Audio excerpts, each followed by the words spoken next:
Hello everyone, welcome back to my YouTube channel, mgrahamsews. This video tutorial is for this awesome bag, which is called the Jack Sling Pack, and it's by UhOh Creations. Now, before we discuss the features of the bag, there's just a couple things that I wanted to mention. First, this tutorial is filmed like a sew-along. What that means is there's no parts sped up, nothing's cut out, you see me sew everything in real time. However, there are times where we need to sew something more than once, for example, our zipper flanges here. I'll show you how to sew it the first time, then I'll go off camera and I will sew the second side.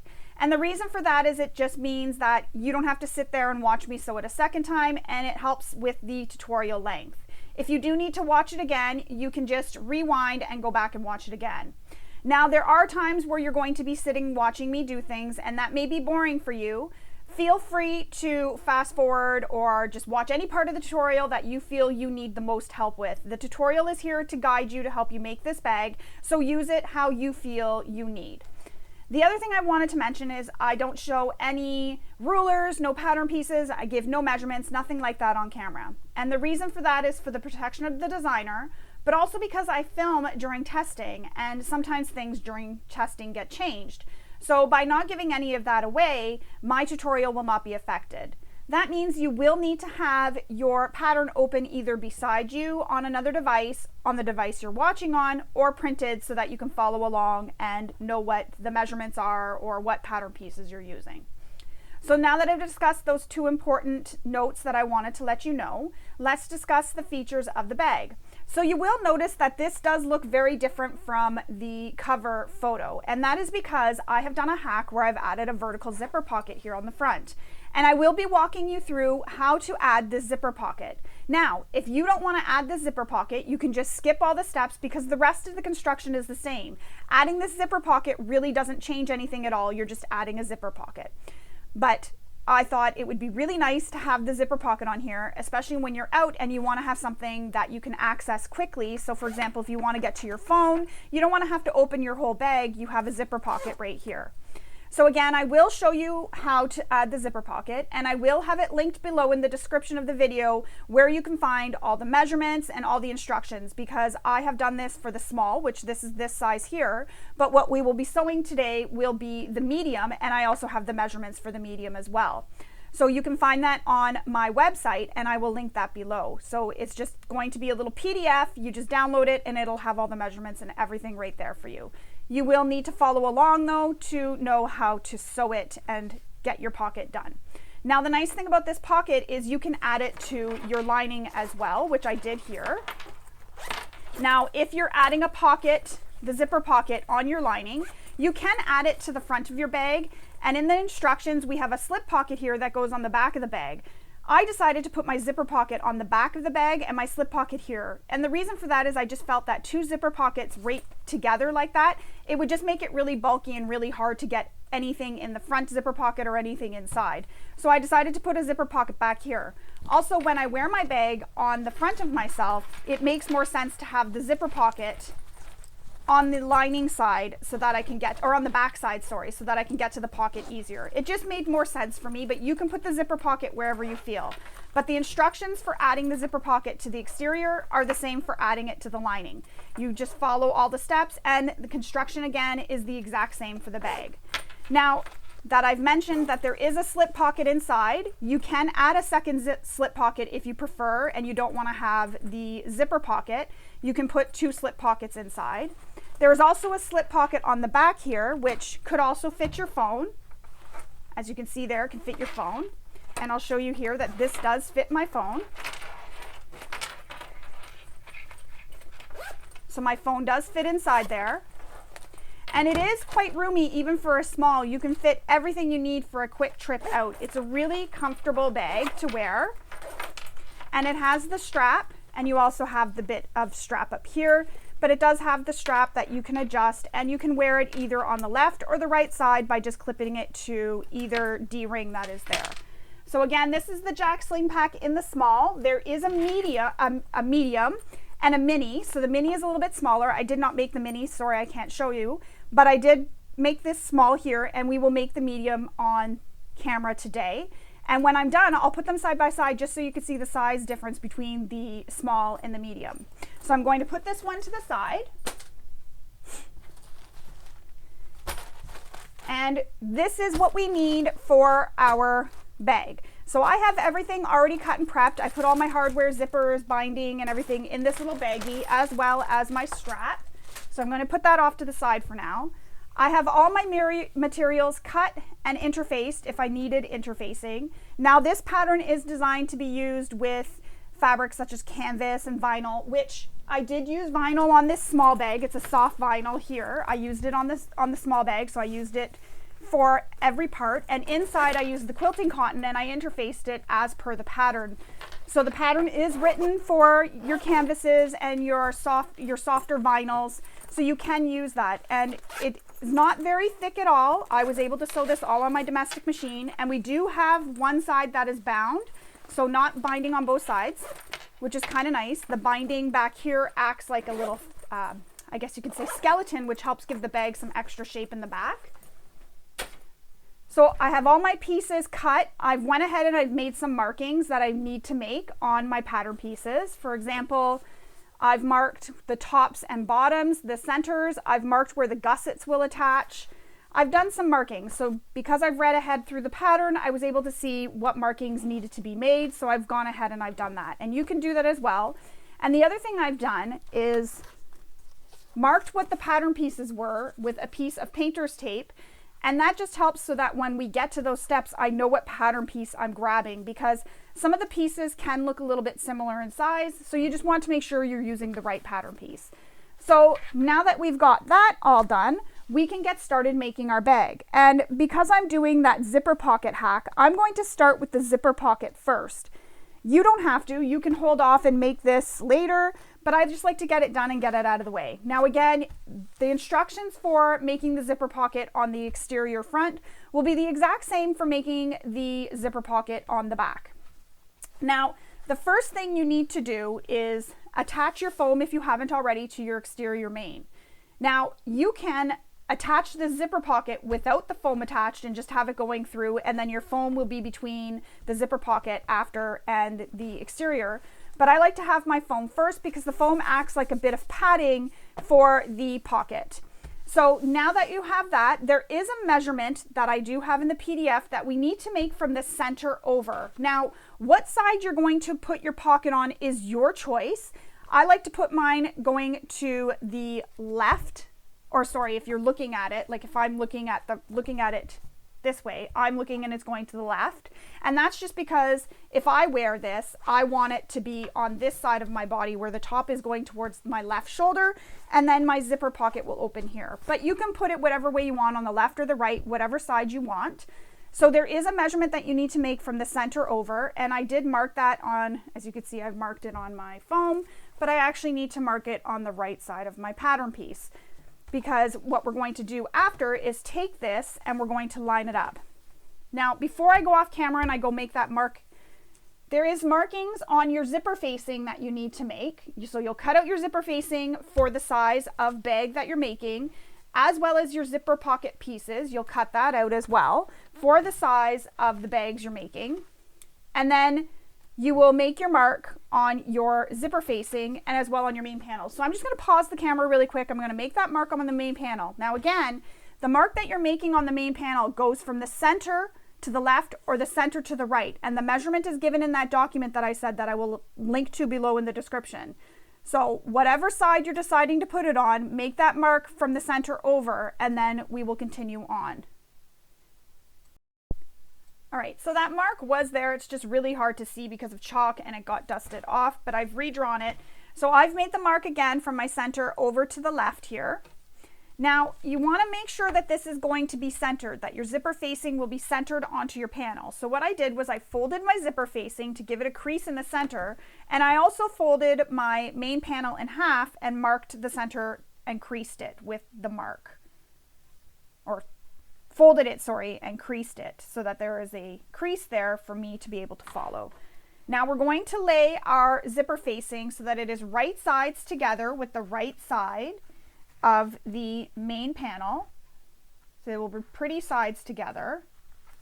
Going to pin it in place, and if you're using a vinyl here, you do want to pin exactly where I'm pinning if you're using a vinyl. That way there you don't leave any holes in your vinyl. So I pin in this center cutout because we are cutting that and you're not going to see that. So that's where I pin, just so that there's no pin marks anywhere else. So now we're going to stitch that zipper window opening all the way around. Make sure you backstitch at start and stop.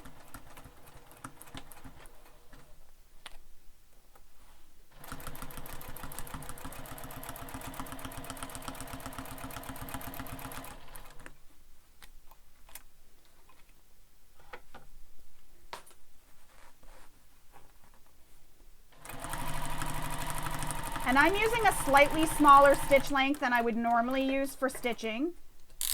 When I get to the corner, I keep my needle down, I reduce my stitch length to 0, I take 1 stitch, return my stitch length back to the length I was using for stitching, stitch across to the other corner, stitch length at 0, take that 1 stitch, and pivot.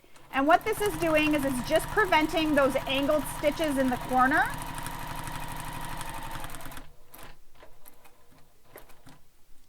So 0, 1 stitch, pivot, and now I'm going to backstitch. We'll trim our threads. Now we need to grab our seam ripper and we're going to cut a hole in the center here. So just cut a little hole, just like that. So now I have a hole in the center. Now if you want, you can draw a line down the center of this box and then draw V's on each end, and you will cut that so that it looks like you have a Y at each end. Be careful not to cut your stitches.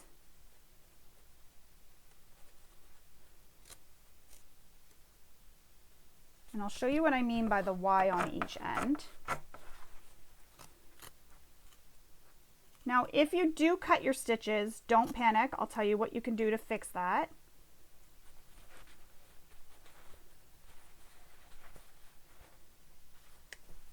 Because sometimes it happens. So that's what I mean by it looks like there's a Y on each end. You've cut little V's on each end. Now, if you cut your stitches accidentally in one of the corners, what you're going to do is come on top of your previous stitches, backstitch, stitch all the way up to the corner, pivot, go across that straight short edge and back down, and then backstitch. And you don't have to go over the whole thing, just start a little bit away from the corner here, so where my finger is, and then go around. What that does is that'll restitch your corner, and it'll also lock in the previous stitches so that they don't unravel on you. Now I'm just giving this a finger press, because what I'm going to do is I'm going to push this zipper facing through to the other side so that they are wrong sides touching.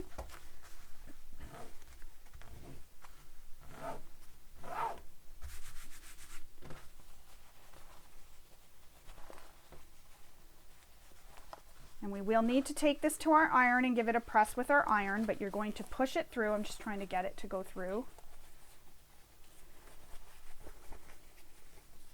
It's like I need more hands. Now, if you're using a material that you can't press, you can use some double-sided tape here. That'll help hold everything in place. But that's how it'll look once you get them turned to the wrong, it's not staying.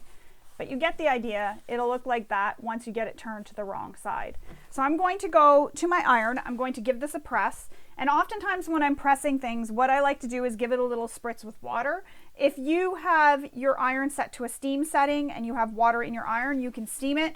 I just find that that helps really press it and you don't have any issues, and it just gives it a crisp press. Now again, if you're using a material that you can't press, you can turn this to the wrong side and use some double-sided tape. Now, one more tip before I go off camera. To help reduce the bulk for when we're turning this out, you can trim down the foam that's here. So just trim it away. And that'll help make it easier to turn your pocket as well.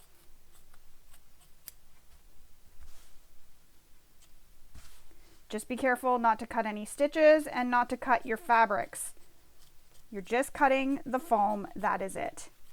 And the nice thing about putting the pocket this way as well, through the foam is that it also helps hold the foam to your main a little bit more than just where you basted the foam.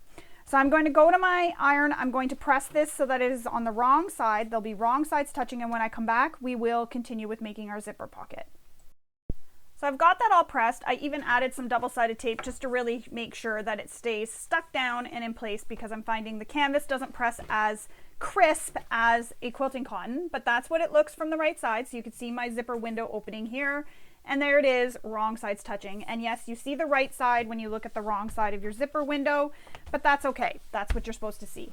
Now we need to grab our 2 zipper pocket panels, and we need to grab our zipper pocket zipper. And I don't have my zipper pull attached yet, and that's because I like to sew the zipper pocket without the pull on it and add it later. I just find it's a little bit easier. So you will have 2 pocket pieces, and they are different measurements in terms of the height. Doesn't matter what one you start with, just lay one down on your table so it is right sides up, and you're going to lay your zipper so that it is wrong sides against the right side of the zipper pocket panel. So you're looking at the right side of your zipper.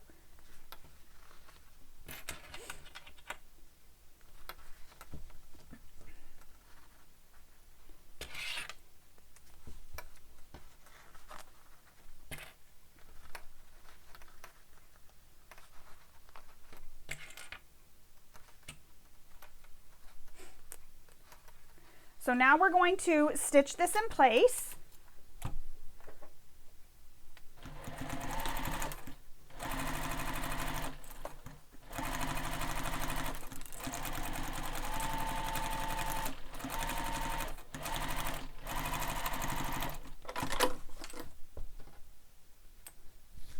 Trim your threads. Now we have 1 zipper pocket panel attached. We're going to press it away from the zipper, and I'm just finger pressing. You can take this to your iron and press it if you want, just like that. Take your remaining zipper pocket panel and place it right sides up, and place your zipper again so it is wrong sides of the zipper against the right side of the fabric. So you're looking at the right side of your zipper right now. And the pocket panel that you just attached to the zipper previously will be right sides together with the right side of the remaining zipper panel. Clip it in place, and then we're going to sew this again.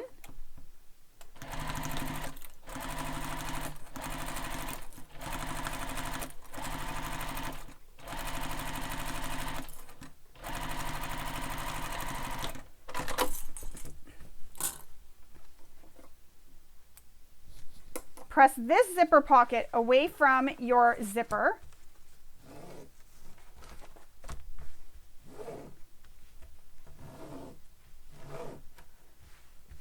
Now we have a pocket that is called the top pocket, and what that is it's the pocket that goes facing outside of the bag so that when we flip it down, your pocket panels line up at the bottom when you flip it over. So that's why we've done that, so that they end up being the same size. So I know that that's the top. Now when I'm attaching my zipper, I need it to go up so that it goes towards the top of the bag when it's closed. So I'm going to attach my zipper, or my zipper pull, I mean. My zipper is already attached.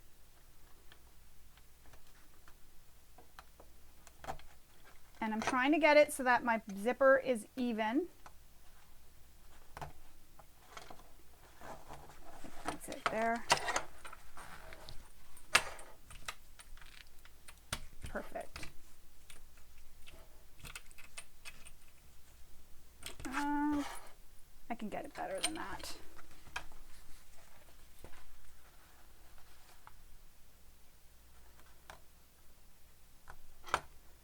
Watch, I won't get it better than that now. There we go, got it.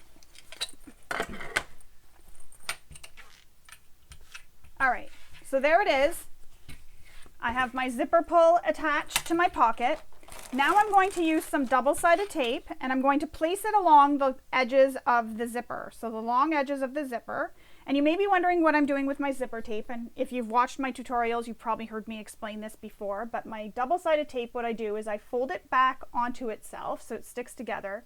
Then I pull the piece that I folded back up, and that acts like a little tab. So you have a piece of your double-sided tape that doesn't have any double-sided tape on the protective paper backing.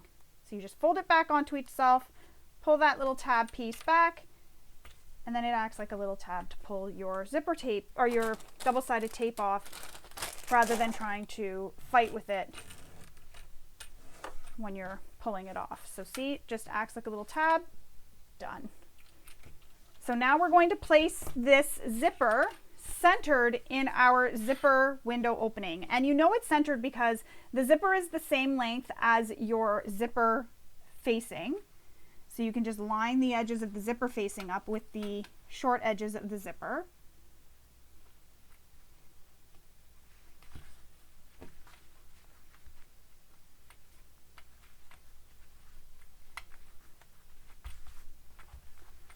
Get everything centered.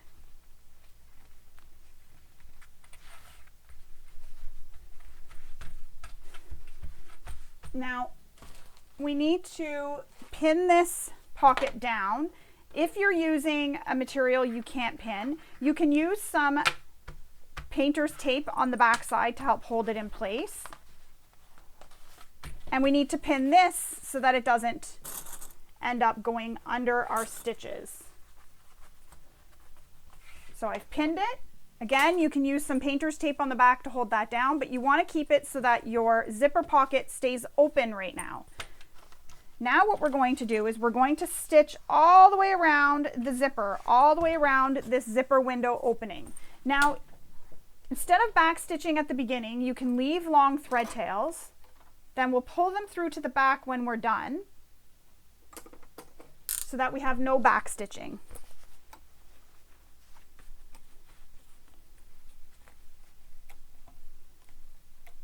So we start stitching.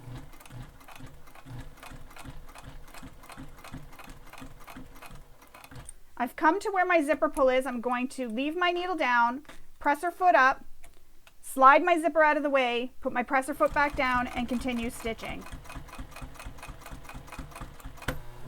Oh, I hit something funny there. What did I hit there?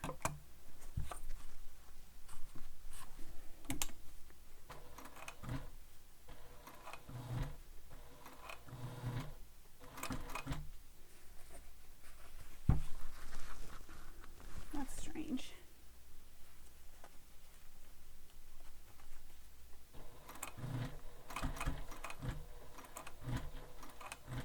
I'm just going to sew a little bit slower. That was strange.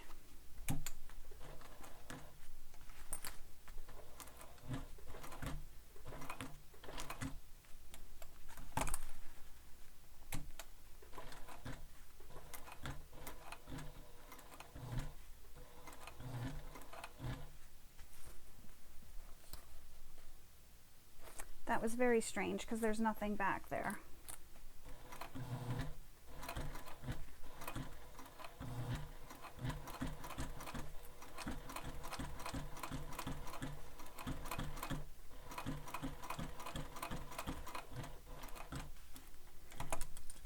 Maybe I'll change my needle when I'm done stitching this. See if that helps.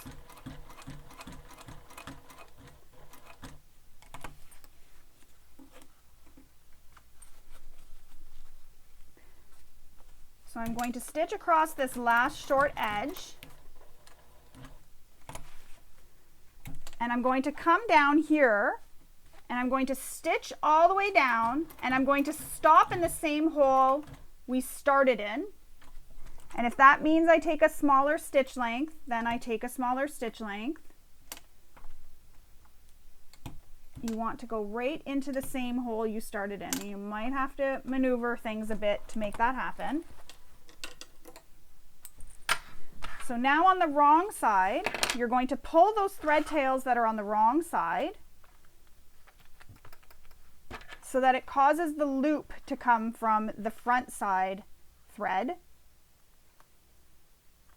And I'm just using the sharp end of my scissors to help pull them through. And then we will tie these off. Now be careful how tight you're pulling because that can break your threads. So you want to pull tight, but you don't want to pull too tight that it's going to cause your threads to break. I've done it before. Now, if you do that, don't panic. What you can do is unpick some of the stitches until you get threads that are long enough to pull through to the back and tie off. Then just do the same thing. Start in the hole where the last stitch is and stitch all the way up. And then again, pull your threads to the wrong side and tie them off. So that's how that looks. Once that's all stitched, we can remove our pin or any of our tape that we have.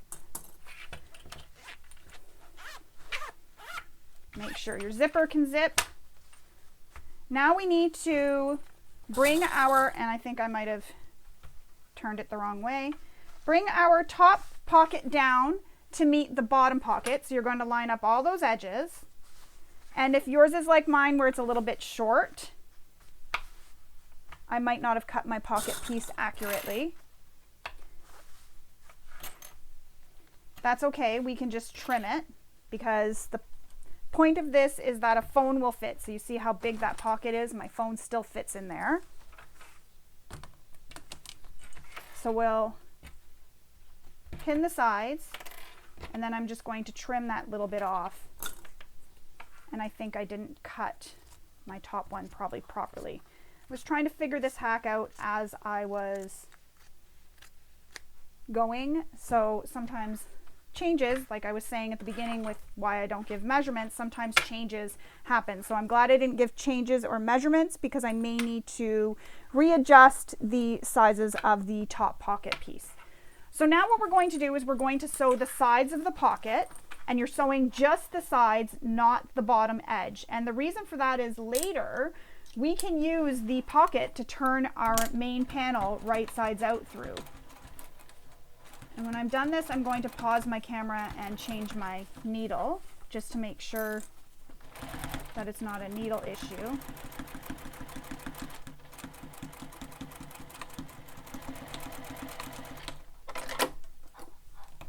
So there's one side. Now we're going to sew the other side.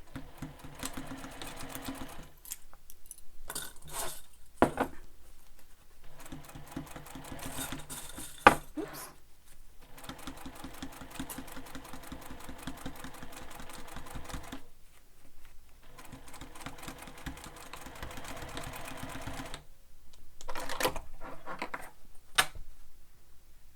Trim your threads. It doesn't matter if you leave them a little bit long here, they're going to be on the wrong side. So as I mentioned, we're leaving that open because we can turn the front panel when we stitch it all together later through the pocket. If you're not doing the pocket, you just continue on with the pattern or the tutorial, sorry, skip all this part, continue on with the tutorial, because everything is going to be the same from here on out as per Tara's instructions, except for the part where I get to where we're putting our exterior and our linings together and we turn it through the bottom here. And that's after we attach the gusset. So I'm going to put that pocket aside. I'm going to pause my camera. I'm going to change my needle just to make sure it's not a needle issue because there was no reason why that should have happened. Sometimes these things happen, but I am going to change that needle.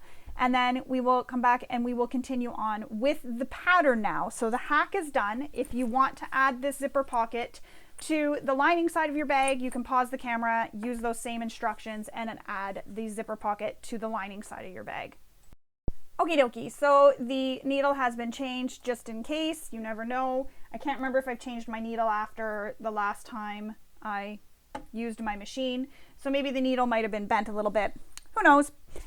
All right, so now we're going to continue on. We need to grab our back lining piece and our back top. So you have one back lining, one back top.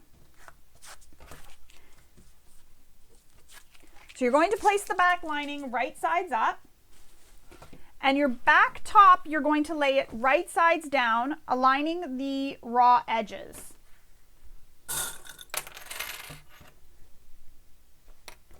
So line up your raw edges, and I can't remember, I'm going to check something just to make sure I have it turned the right way. I didn't mark top on this. No, we're good. All right.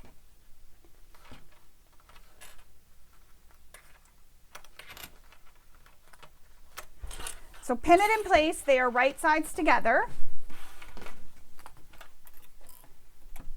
And you're going to sew this with the seam allowance given in the pattern.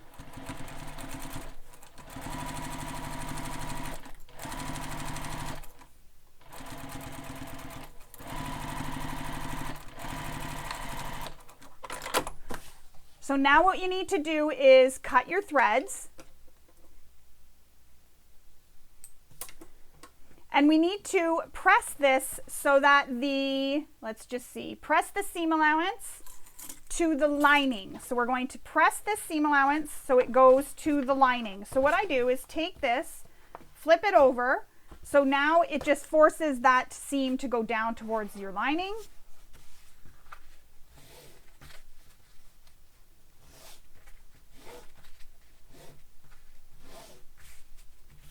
Now I'm going to wait to take this to my iron to press it, although I don't think I need to. I think I'm good. I can just top stitch it now. I don't need to take it to my iron.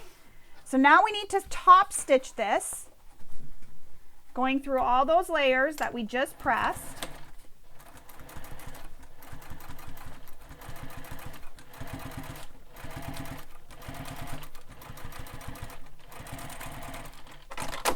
Cut your threads, and I'll show you how it looks. Like that.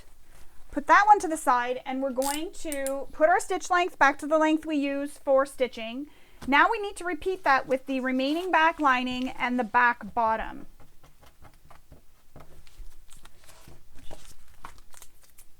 Oh.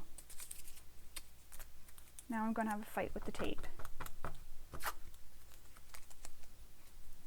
So back, bottom, back lining, right sides up, back bottom, right sides down.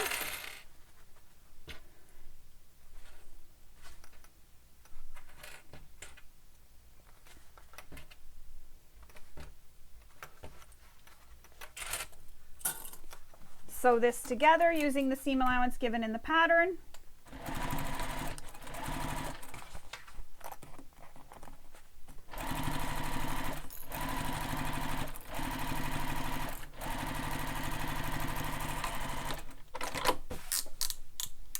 Going to a stitch length I like to use for top stitching.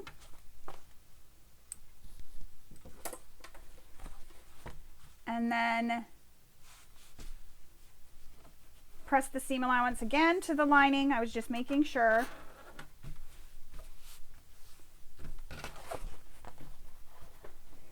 Excuse me.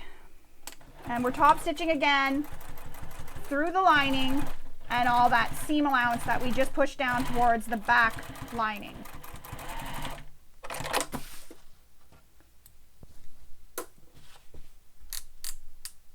Return your stitch length. So now we have two pieces that look like this.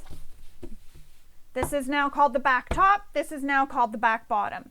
Now what we need to do is turn the back bottom over, and there's a measurement that we need to make from the seam on the wrong side of the exterior fabric and draw. So we're making that line on our back bottom piece. So measuring from the seam and make that measurement from the seam. So I'm going to go do that, and then I'm going to come back and we will continue on. And once you have that mark made, you're going to fold it at that mark,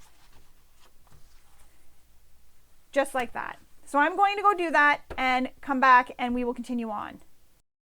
All right, so I've already gone to my iron and given this a press. So I folded it at the line we made. So I drew the line from the seam, and you can do this on the right side with a chalk pen if you prefer, and go from the seam. So right here, the top of the seam for the lining back, and draw it onto your exterior back.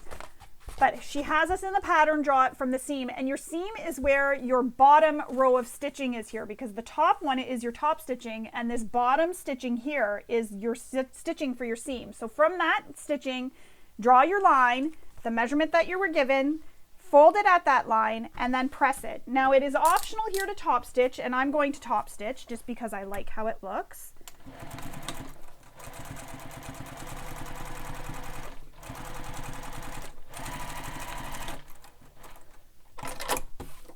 Just like that.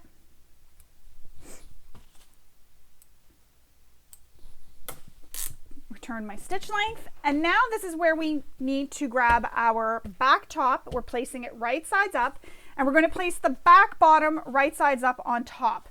So our back bottom, you're looking at the right side of your fabric. Now you have two seam allowances. You have the seam allowance on your back top and the seam allowance here on your back bottom.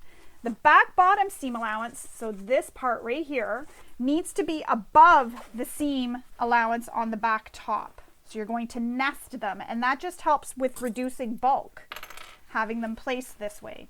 So nest them, make sure one seam is on top of the other, not on each other, but just above.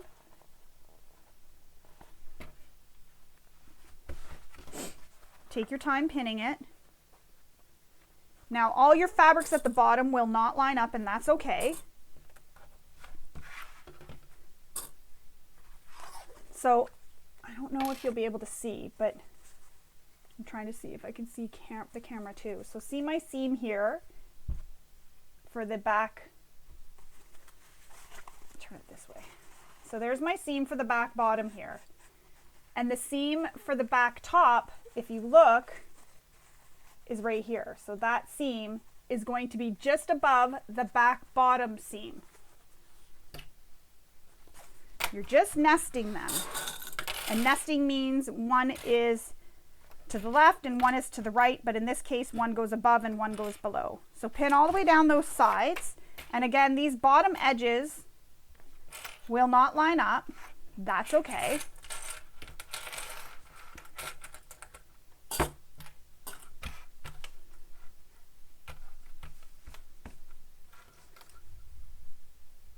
And I'm just reading. We need to now baste the sides. And when you're basting, you can use a longer stitch length, because what the basting stitches are doing is holding everything together for you. And you're just going to baste the sides.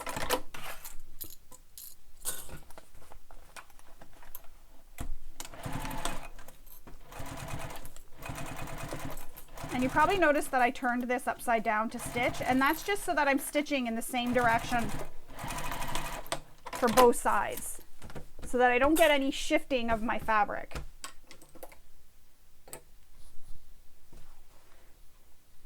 All right, so now, oh, there it is. So now what we need to do is take our pattern piece, which I'm going to have to go off camera for this. You're going to take your pattern piece, and there is a dashed line on your pattern piece that you're going to line up with this pocket here. So you're going to line up that dash line with that pocket to make sure this pocket stays straight. You're going to put your pattern piece on top, trace the main pattern piece out, and then we will come back and we will continue on. Now in the pattern, Tara does have us put the main pattern piece on top and cut it out. What I like to do is trace the main pattern piece. Then I like to go and stitch just to the inner edge about 1/8 of an inch, and I know I'm giving a measurement here, but just so you know, 1/8 of an inch or 1/16 of an inch away from the marks that we made. Now I know, again, you're probably wondering why I'm giving a measurement. It's just to tell you, because it's not a measurement that's super important. You're not going to find that in the pattern, but it just helps keep everything in place before I cut this out, because I don't want all my layers coming apart. So I'm basting it together before I cut it out. And I'm going on the inside of the lines that I drew. And I know we're going to baste this to our foam again. So when I baste it to the foam, I'm just going to follow those same stitching lines.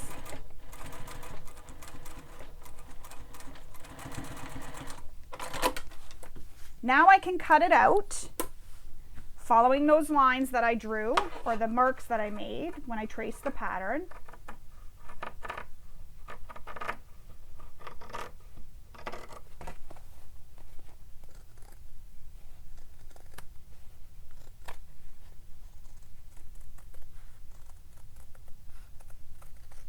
And again, that part was not in the pattern. That's why I told you where I do the stitching.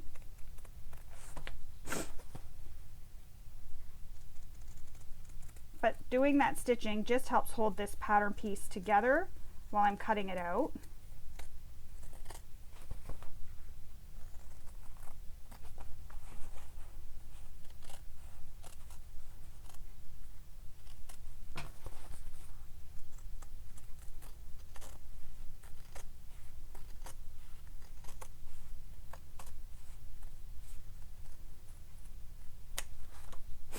There we go. I'm just going to go and give this a press just to get everything all flat again, and then I will come back and we will continue on. All right, I just like to give it a press just to make sure everything's nice and flat before I attach it to my foam. And the other thing I did was I made my center markings so that I can line it all up on my foam.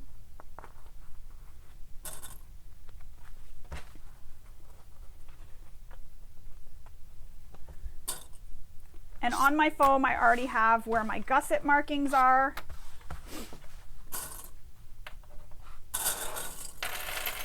So now we're going to baste this foam to this completed back.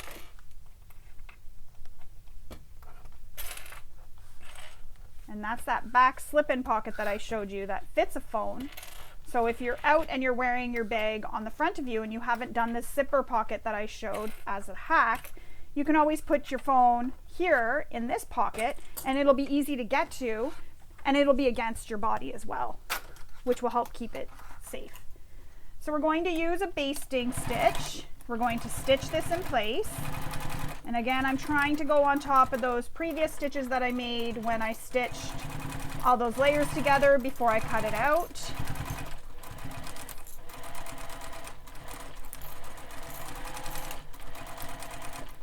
As long as your basting stitch is in your seam allowance, it doesn't matter.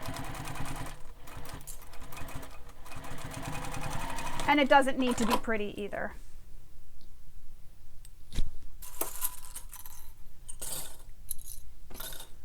So there we go. We have our foam attached, and I have the strap and gusset markings on my back. Moving right along. We're now going to put that to the side because we need to make our strap. So grab those two pieces. I just put my back to the side. So you have your sling strap. So you need to grab your sling slip strap, one of them. Place it right sides up, and we're going to place our webbing on top of it. And there's a measurement for how far it needs to be protruding off this top edge. So the top edge is the shorter edge, and I've already gone ahead and made the mark on my strap, and you want this to be centered.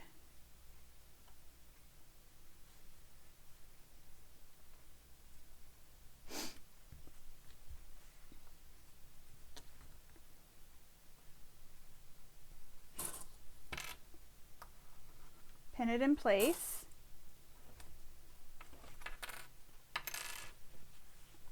I'm trying to make it so that it doesn't go crooked.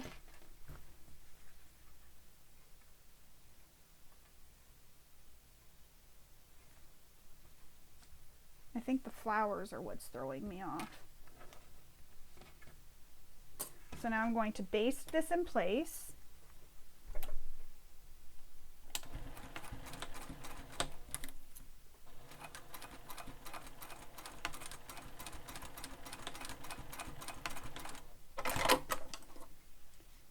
So we've basted it in place, and as you can see, I have it protruding off the edge of my strap sling.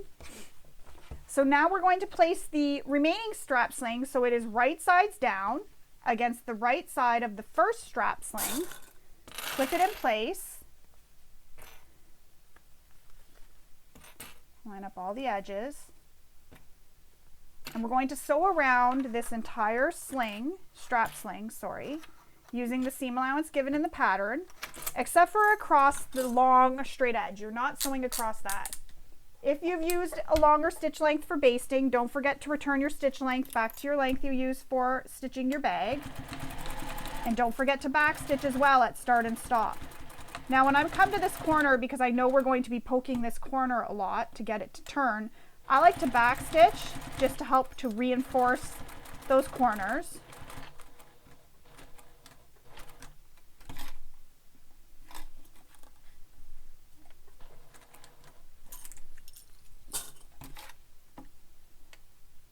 And then I'll back stitch here.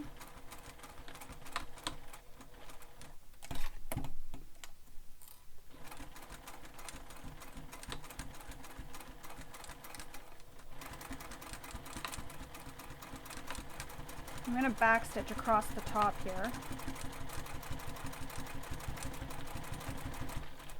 just to make sure.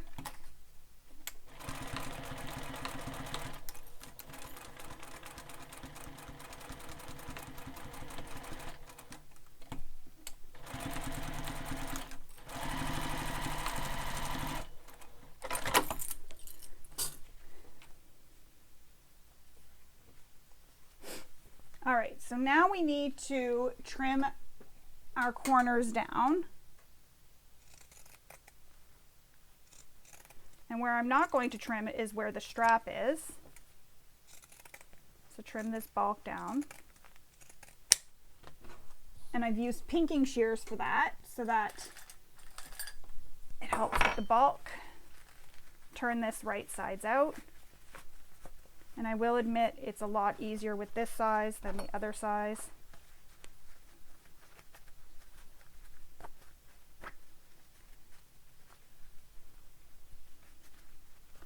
So I'm just using my turning tool to help get all those corners poked out as nice as I can.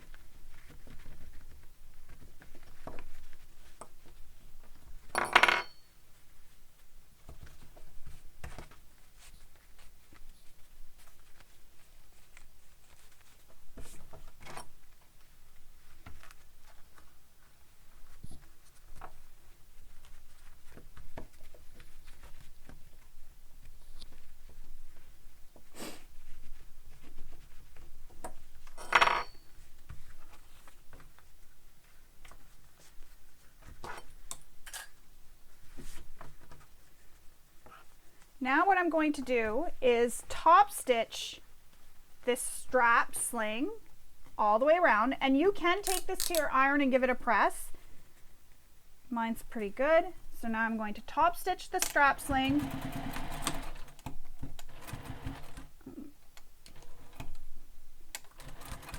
all the way around.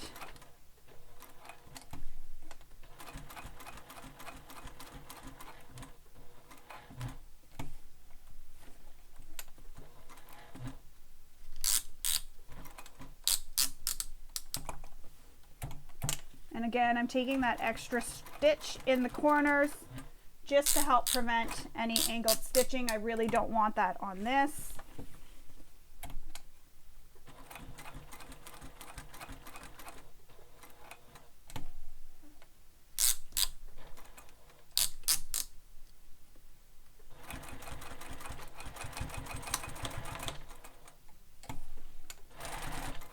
And you can do a second row of stitching.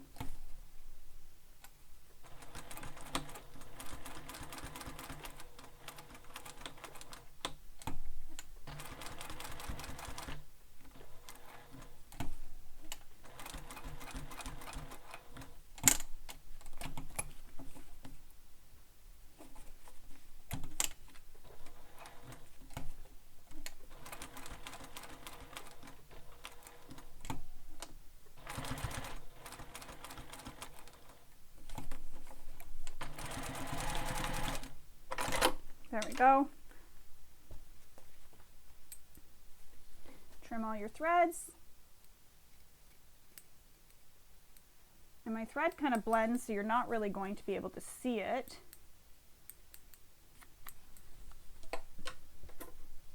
Just returned my stitch length. But that's how it looks when it's all finished. You have a really nice strap sling with your strap attached. Now we'll put that to the side, because we're going to make our strap anchors. So the first thing you need to do is draw draw a line down the entire length of the strap anchor. And you could take this to your iron and press it if you're using the quilting cotton as given in the pattern, the way you interface it. So you're going to press both long edges in to meet in the center.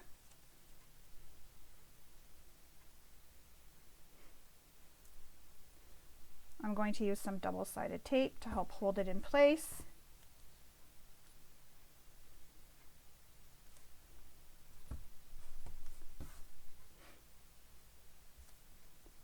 And then we're going to again fold those long edges in to meet in the center, and then we will top stitch the folded sides of the strap anchor.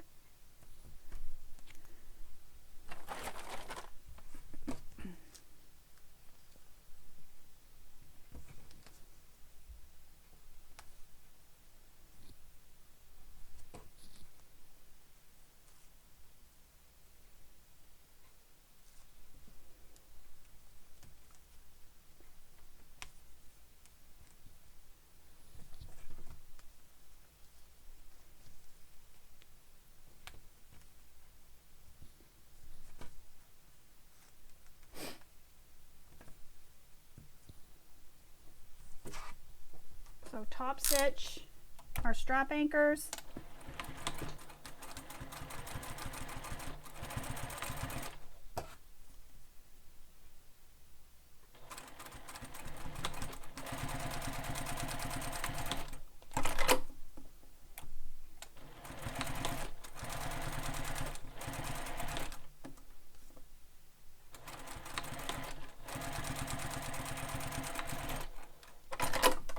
Trim all your threads.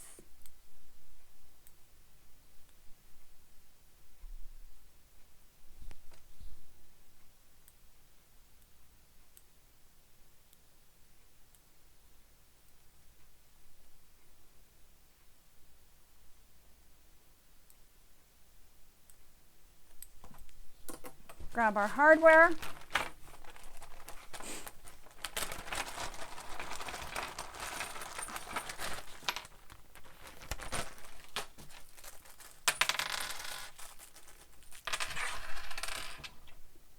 So you're going to slide the strap anchor onto your D-ring, or your D-ring, sorry, onto your strap anchor, just like that. Clip it in place. And then we're going to baste those raw edges. And when you're putting the strap anchor or the D-ring onto the strap anchor, you want to make sure those raw edges that we folded into the center are inside, being folded towards each other.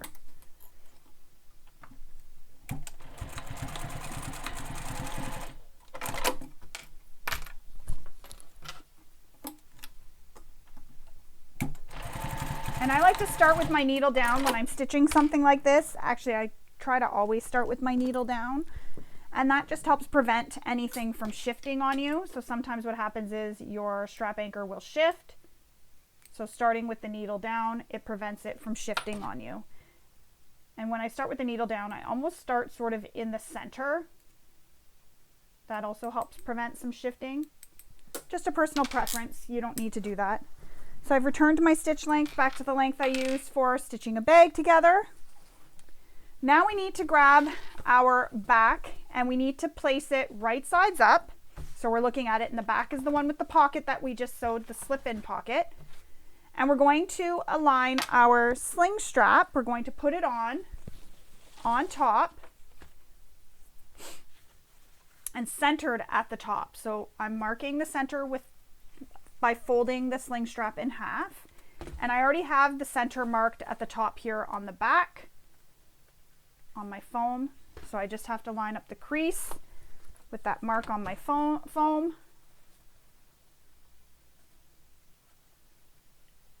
That's where the center is. Pin it in place, and then we're going to baste this together. Now, if you really want to make sure it's centered, you could use a ruler and see. Yeah, we're good. So just use a ruler and measure.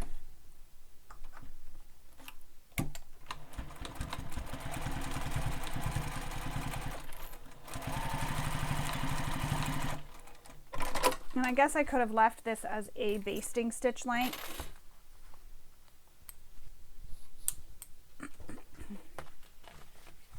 going to tuck this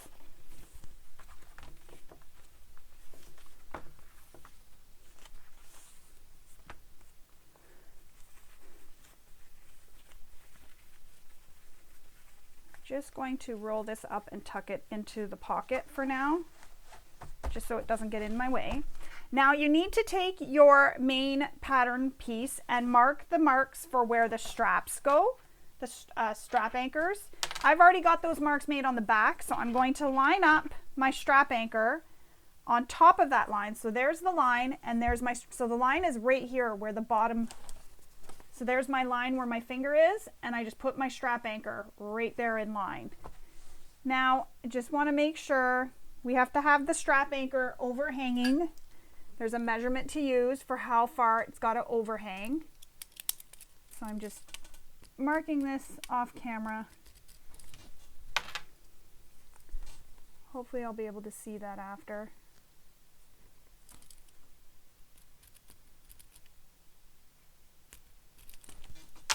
Just make sure.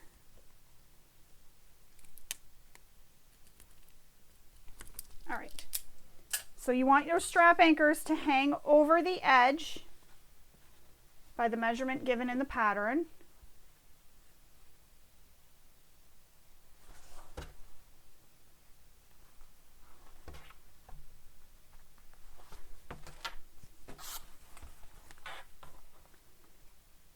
And my strap just slid out of the pocket, so I'm going to put that back in.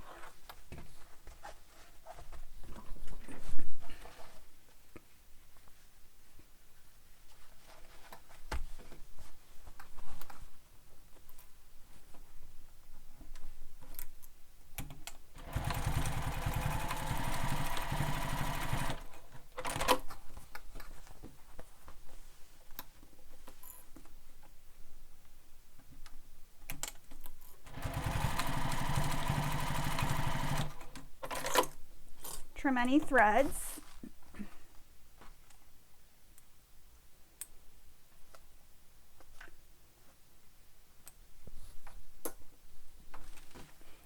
And that's how it looks with your strap, sling, and your two D-rings attached at the bottom.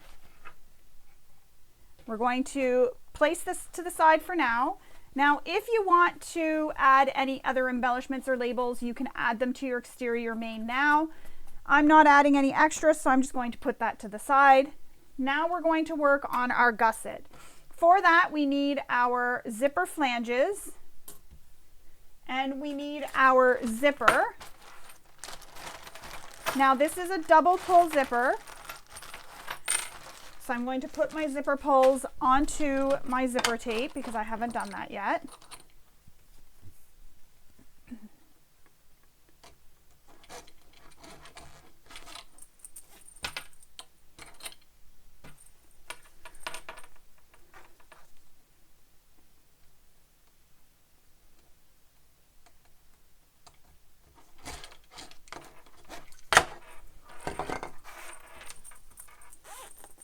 And I do have a tutorial for how to make your zipper pull a double zipper pull on my YouTube channel. And I'm just measuring this to make sure I did cut it to length. Yes, I did. Perfect. So there are different measurements for your zipper and what the sizes will be. So you'll want to reference that. So first thing we're going to do is place a lining zipper flange right sides up. And on my zipper flanges, I marked Z so I know what side the zipper is being sewn to. So that was very important to mark so that it's not confusing later. I don't want to attach it to the wrong side. So you're going to place your zipper flange right sides up, and you're going to place the zipper right sides up on top of it. And you're going to line up that bottom straight edge and then line up the straight edge of the zipper flange with the straight edge of your zipper.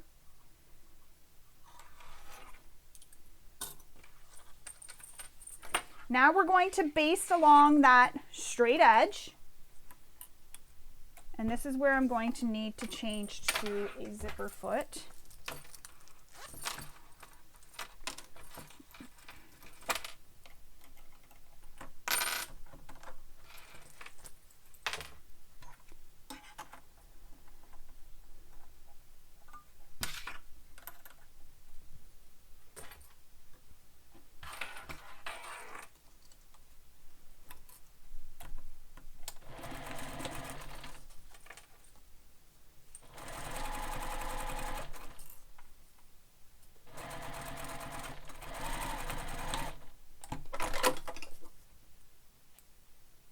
Trim your threads.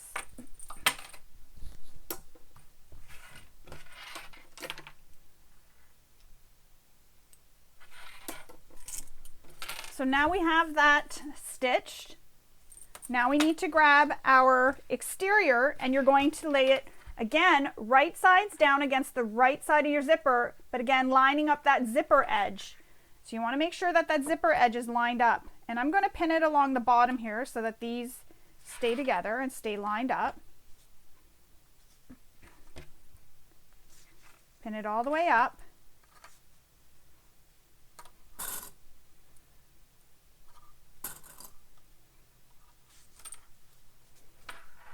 You can grab an awl or stiletto. You're going to need that. So grab your awl or your stiletto, and what we're going to do is we're going to stitch up the zipper flange until we get to that mark that we made. So there's a little dot on your zipper flange here that we need to stop our needle in. So once we get to that, stop with our needle in that mark.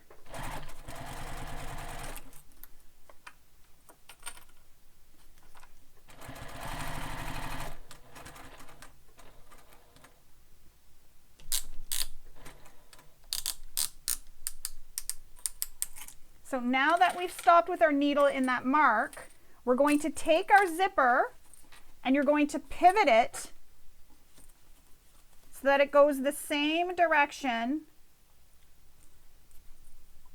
as the zipper flange. So it's going off the zipper flange, and I'm using my awl to hold it over on the corner here, making it easier, and I'm pulling the zipper over. So here's my zipper, it's straight right now. I find the zipper with my awl, hold it at the corner. So right now there's the corner here that I'm sewing at. I'm holding the zipper at that corner. Holding it at that corner and then just turning my zipper. And then I'm going to sew straight off the zipper flange.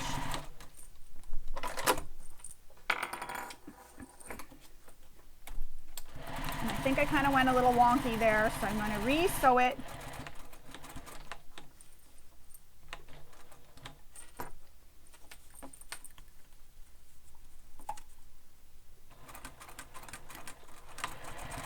There we go. Now what you're going to do is trim all your threads.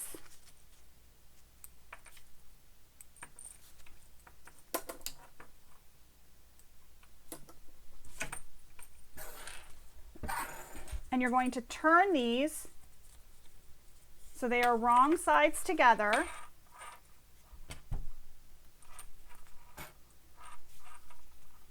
Clip it all the way along. And you'll notice with your zipper flange now how you did that, your zipper will line up with the zipper flange the way we did that, the way we sewed it off the edge. It all lines up all really beautifully.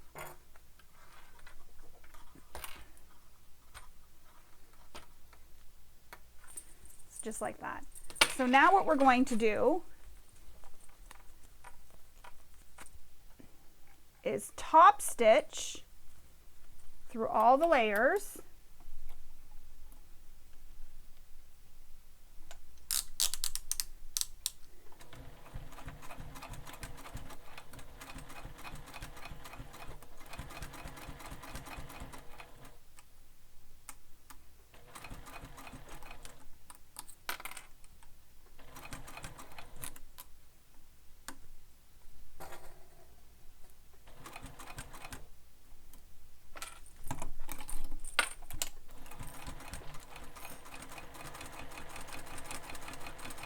And then I'm just basting these layers together when you go down the other side. So you're top stitching along the zipper, but then basting the open edges together.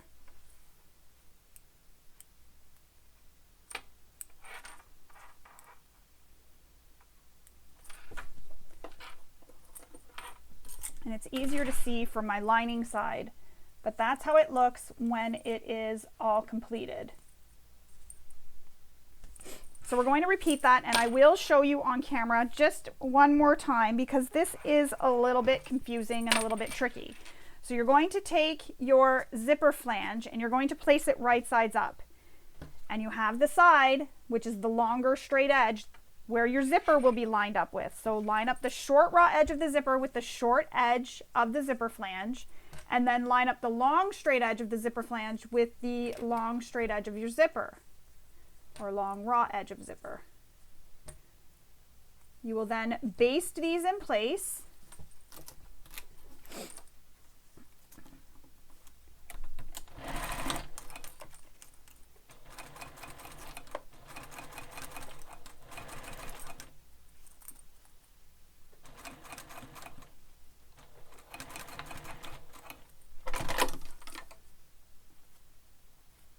Trim my threads.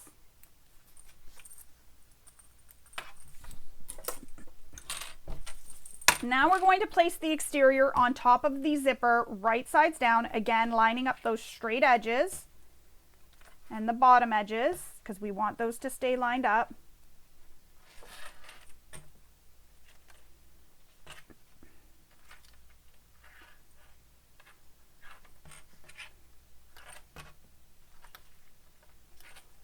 There. Then what we're going to do is we're going to stitch till we get to this mark. Once we get to that mark, you're going to take your needle, keeping it in the material, and you're going to take your zipper and pull it or bring it so that it lines up. You're pulling it so that it lines up like that with the zipper flange. And then you just sew straight off the zipper flange. Don't pivot sewing, you're just sewing straight to the corner so it'll look like that. And I'm trying to hold it. So your zipper lines up with this little curved, or not curved edge, this angled edge here of the zipper flange.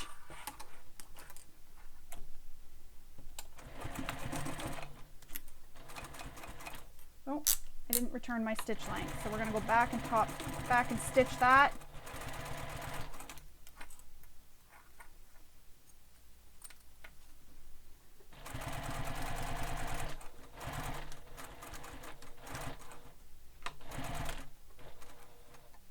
So there I am in that hole, or almost in that hole. So I'm in that hole right now. Now what I'm going to do is, using my awl, I'm going to hold the zipper over here on this corner where that angle starts, and I'm going to angle my zipper following the zipper flange angle.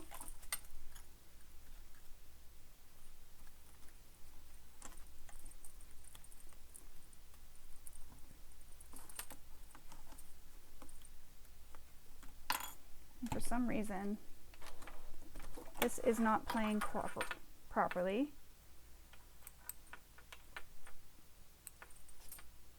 I think the fabric's shifted. Yeah, my fabric's shifted. So I'm going to unpick that because my exterior is not lining up with my lining. So I'm just going to unpick the exterior. Whoops. And then I'm going to re-stitch it because for some reason the exterior shifted on me.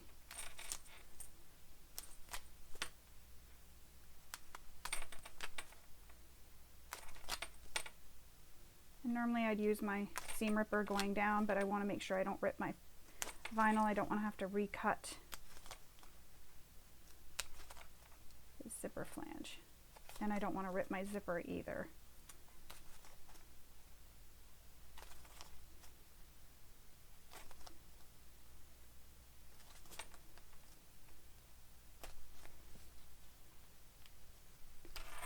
All right, so we're going to restitch that. Oh, I almost threw that in the trash. We're going to restitch that. For some reason my exterior shifted and nothing was lining up.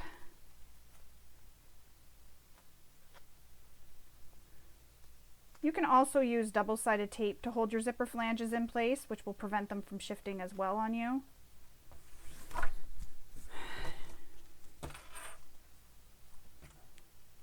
All right, repinning.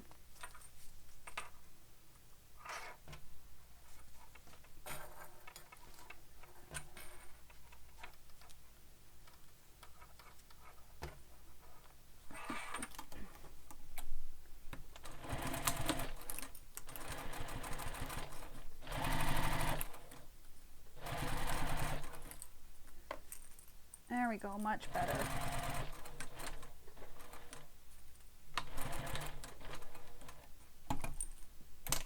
So now we are in that mark and my zipper flange is where it should be.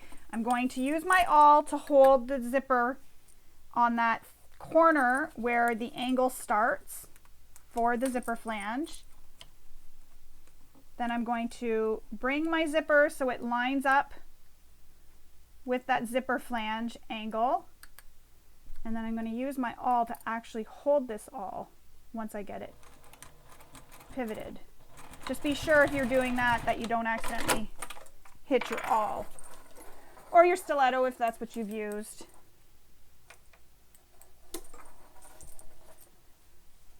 So when we've pivoted our zipper, you can see it pivots, it goes with the zipper flange, it goes off the angle, and that's how it looks. And I'm showing you from this side because it's harder to see the brown stitching on the brown material. But I just go straight up. So once you stop at that hole, you don't follow the angle of the zipper flange. You're pulling your zipper tape so it goes with the angle of the zipper flange, but then you're just sewing straight off until you get to that top corner of the zipper flange.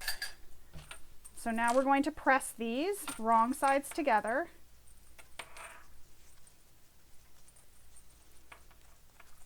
And everything just lines up and looks so nice and neat and clean.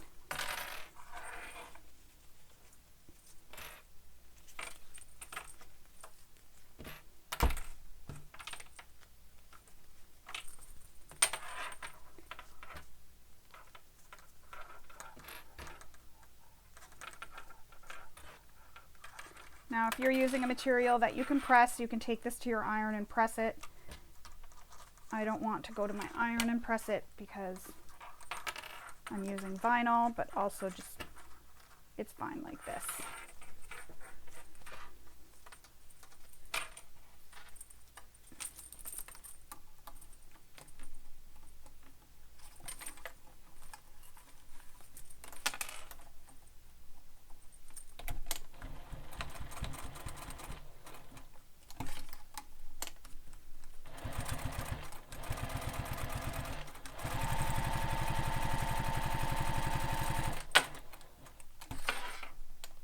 I forgot to change my stitch length.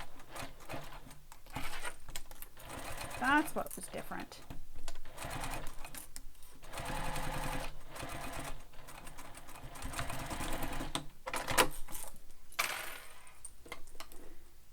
Trim your threads.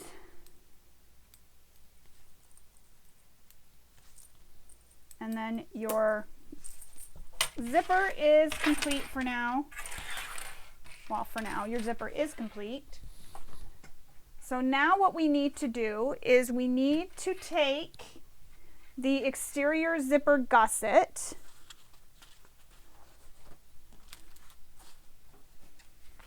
which is this piece here, and you need to place it right sides down on top, lined up with the exterior piece. So not the piece that has your zipper flange on your zipper, the piece that has your no zipper on it. So you're laying your exterior gusset right side up and you're placing the zipper right sides down.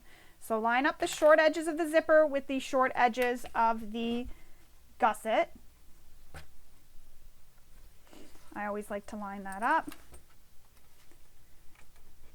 And first, I'm going to mark my center of this. So I'm going to mark my center. And then I'm going to mark the center of my zipper, and then I'm going to make sure all my centers stay lined up.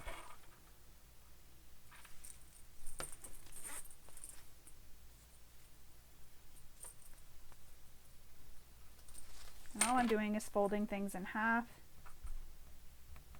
There we go. All right, so short edges lined up. And then I'll match my centers.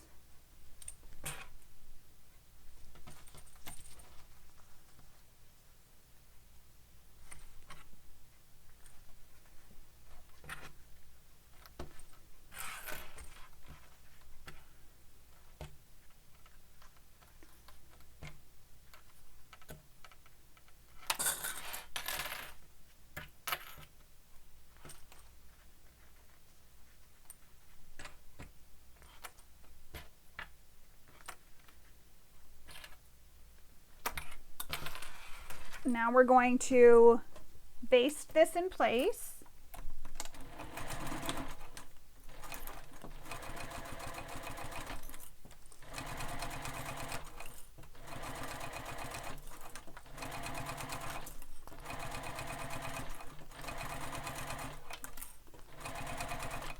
I'm coming to where my zipper pulls are, so I'm going to just slide them out of the way.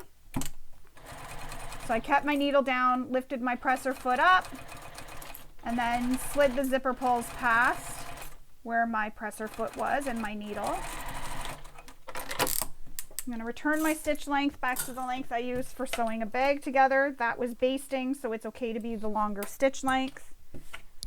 Now what we need to do is lay the lining zipper gusset right sides down on top. So you're going to take your lining zipper gusset. So right now you're looking at the wrong side of your zipper. You're going to take your lining zipper gusset, place it right sides down on top.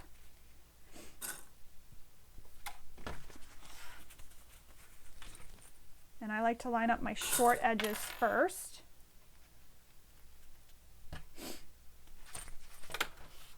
And I can see where the fold is for the center. Okay.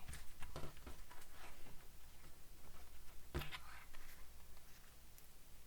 we go.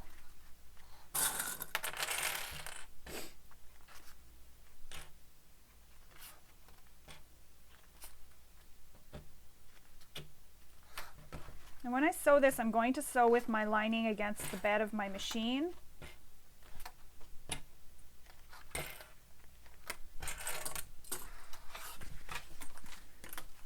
I'm going to sew this with the full seam allowance given in the pattern.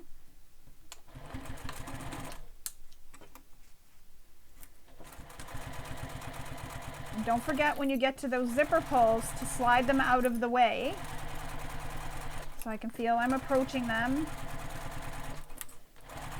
right where this blue clip was.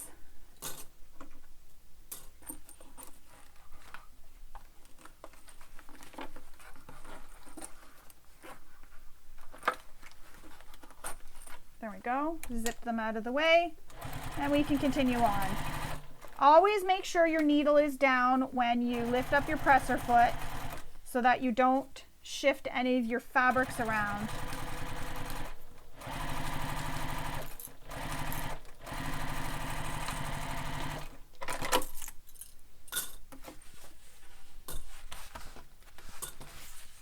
You don't want to accidentally pull your fabrics off your machine or shift anything.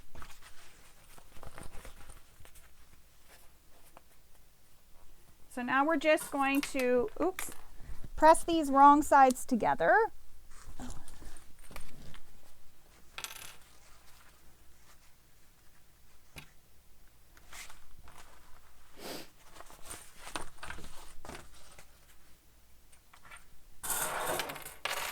And I'm going to go back to my regular zipper foot or my regular presser foot. I don't need my zipper foot for a little bit.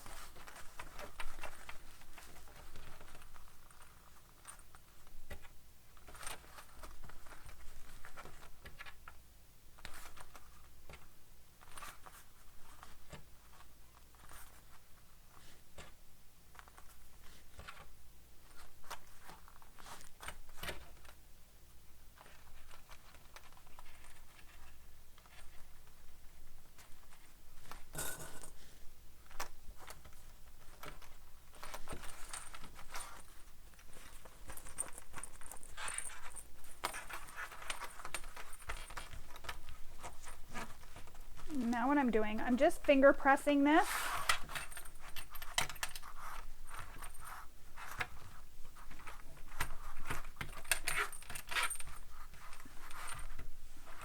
Now if you had wanted, you could have kept your zipper pulls off temporarily and then added them now or after we're done our top stitching, just like we did when I did my zipper pocket. It would have kept them out of the way. You wouldn't have had to worry about moving them around. So I'm just putting back on my regular foot. Especially with sewing vinyl, I like to have my Teflon foot on. just in case. So now we're going to top stitch this all the way around.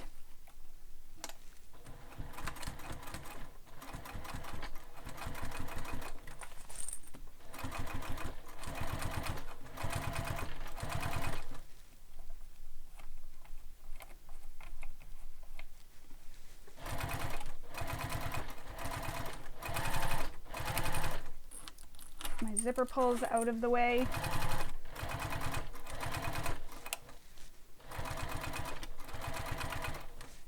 And my thread is coming to an end, so I'm going to have to change my thread.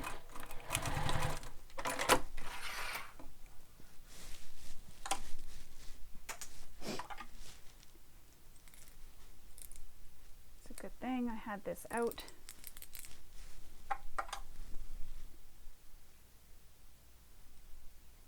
And it ended right at perfect timing because I was able to get all the way across that top stitch.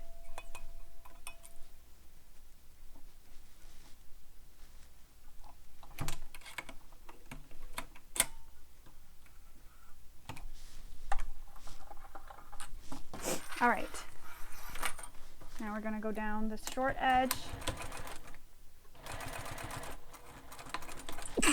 Excuse me.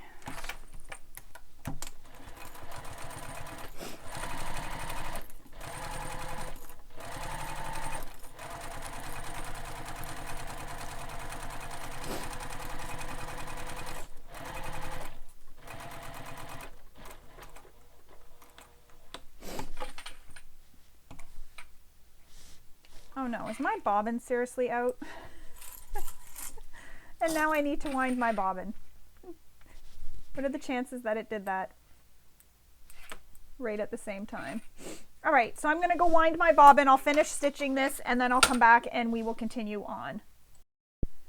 Bobbin is reloaded and I've finished stitching the gusset to the zipper.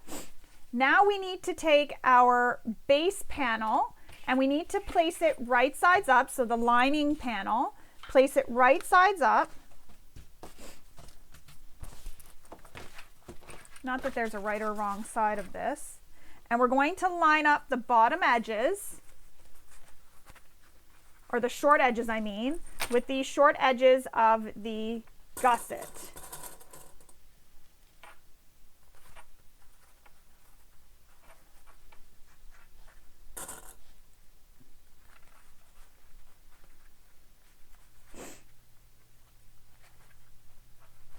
So right now it is right sides together with the right side of the lining of the gusset. So the zipper is going to be wrong sides against this.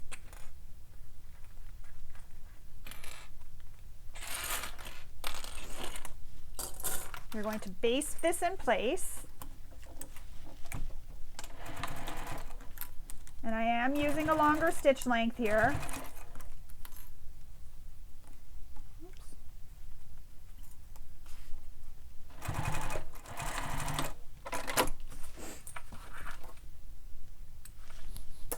Turn my stitch length back. Now we'll take the exterior and we'll place it right sides down, so it's right sides together with the right side of the zipper. Pin it in place. So I always pin the corners and then I pin the rest of the way just to make sure that everything is nice and even. And now we're going to sew this with the full seam allowance given in the pattern.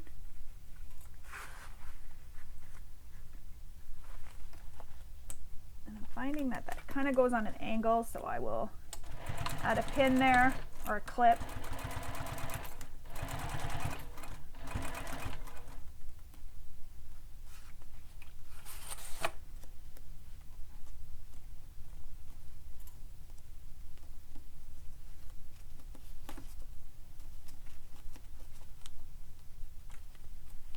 Everything wants to go on an angle on me.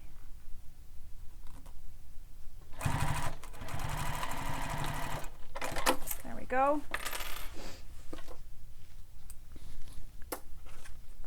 We'll press it so they are wrong sides together.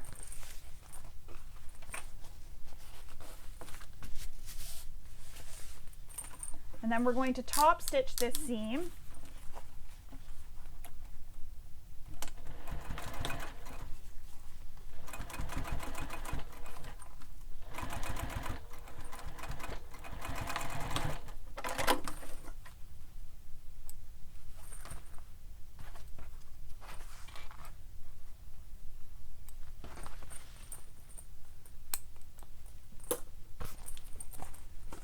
And that's how we're looking so far. Now we need to repeat that for the other side, and it's going to make it so that this becomes a circle tube or a circle. So again, lining right sides together with the lining side. And to help keep everything straight, I'm going to add pins on the side. So just like that, it keeps everything straight for me. Oh no, I pulled my zipper. That's okay. I didn't mean to do that. I should have basted my zipper together on the ends.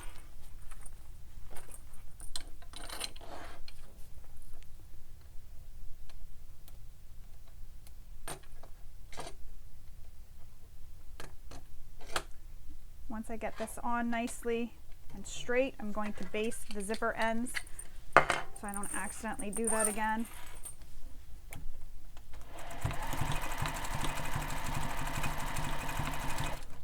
There. That acts as a zipper stop. I did not mean to do that.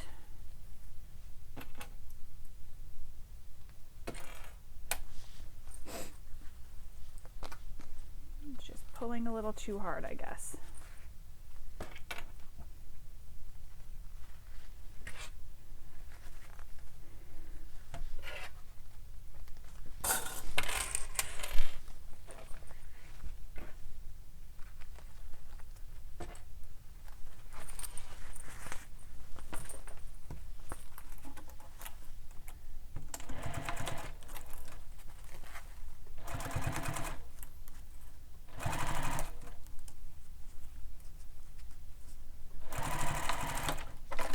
Return my stitch length. Now for the exterior, what you're going to do is you're going to be looking at your exterior zipper gusset right now. You're going to bring that bottom piece up and over so you have everything in the center here, and you're going to line up the exterior short edge with the exterior short edge of your zipper gusset. And I'm lining up my side edges too. Again, same thing I did previously to make sure that everything stays lined up.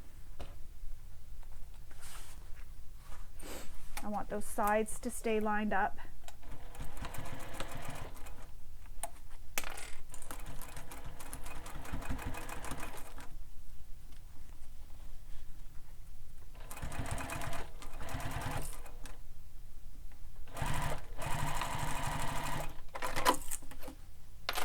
So now you have something that looks like this. So you're just going to take your exterior, flip it around so it goes right sides together with your lining. Just like that. And then we're going to top stitch this piece. So same thing we did previously.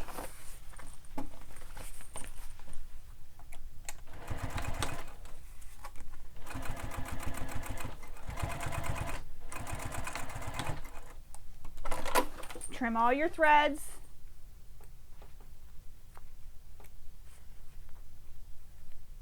Oops.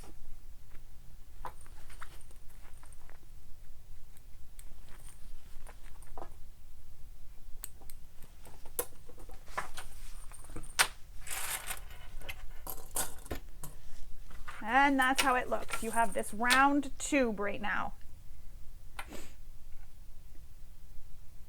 So now we need to sew those long edges together. So I'm going to do that.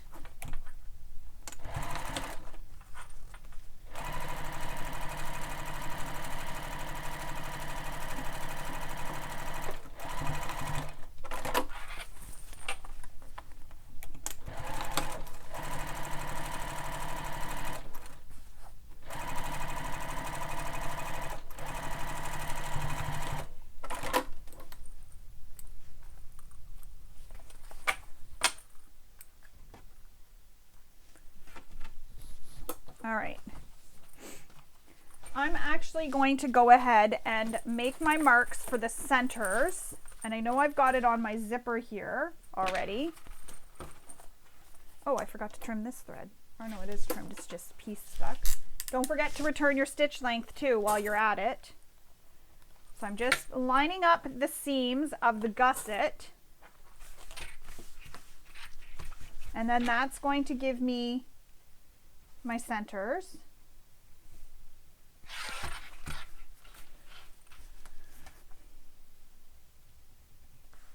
And the other marking is my gusset where it connects to the bottom. So I don't need to do anything with that. So now I'm just going to stick this to the side for now. We need to grab our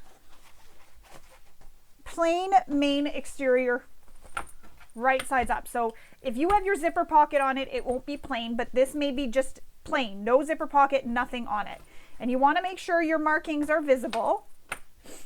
Now you're going to use, or take, sorry, not use, your zipper gusset, and you're going to place it so that the lining is right sides out, and you're going to lay it against your main. So the right side of the zipper is against the exterior main. We're going to line up our center marks.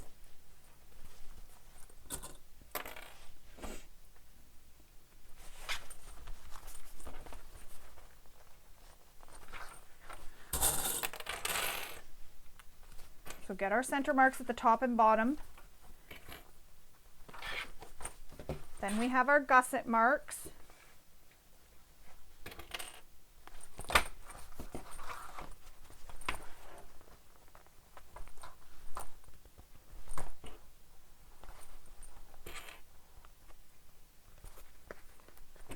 And then you're just going to keep pinning. I'm going to move these zippers right down there. They're completely out of the way when they're with the zipper flange.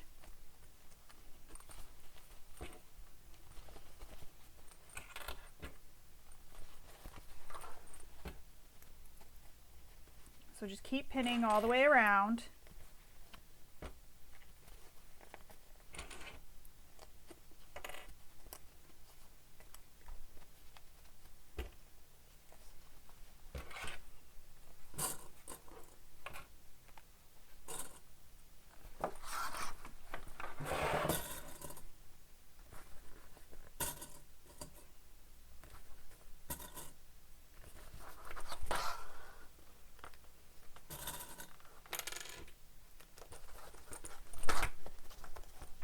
Now the zipper pocket zipper, I'm just going to move it down so it's not up near the top here.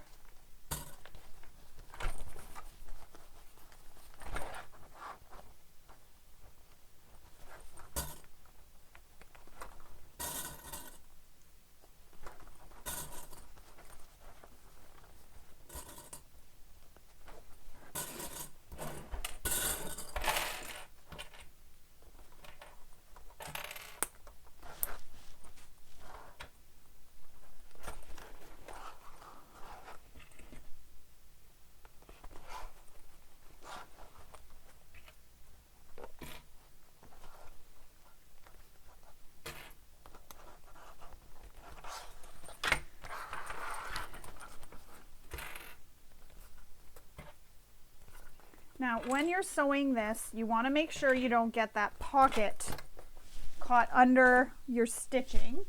So I'm just going to pin it. You can use some tape if you want to pin it.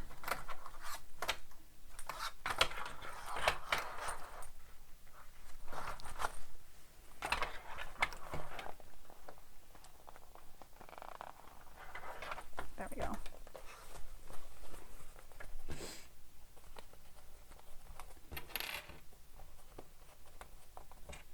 We're just clipping all the way around,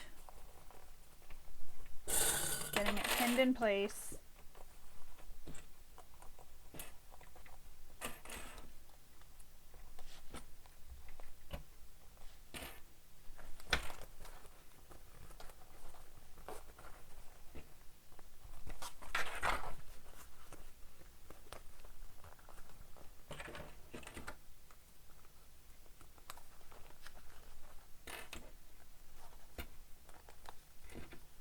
Now you can add some snips into your gusset.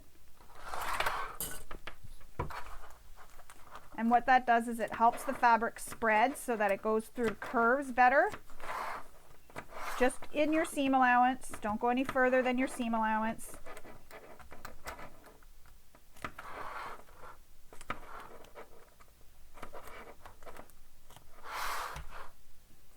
I'm not trimming where the zipper, snipping where the zipper is because the zippers do tend to fray, but I've added the snips along the curves, and what that does is it takes your fabric, because you have one that's curved and one that's straight trying to go together. So what it'll do is it'll take the fabric and open it up. There was something I wanted to do and I don't remember. All right, so now we're going to stitch this together.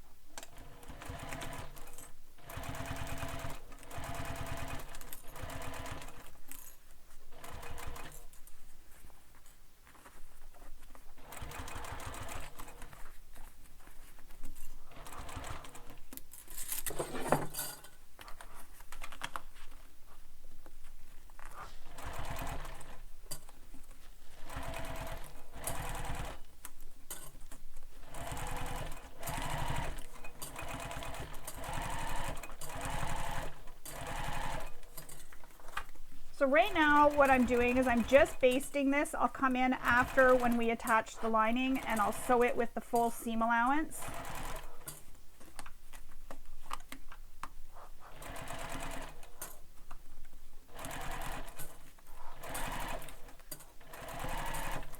So I'm just sewing all the way around, and if you find it easier, you can stitch your straight sides first, then go and sew your curves.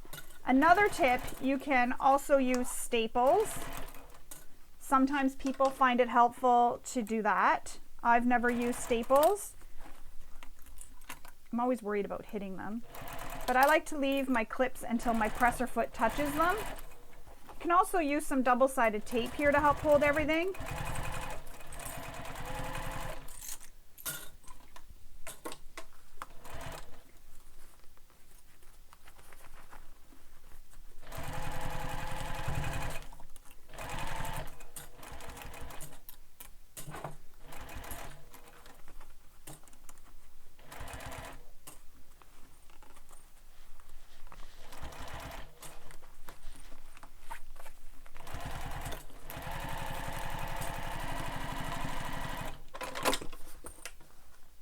Okay, so now I'm going to switch to my zipper foot because I'm going to need it.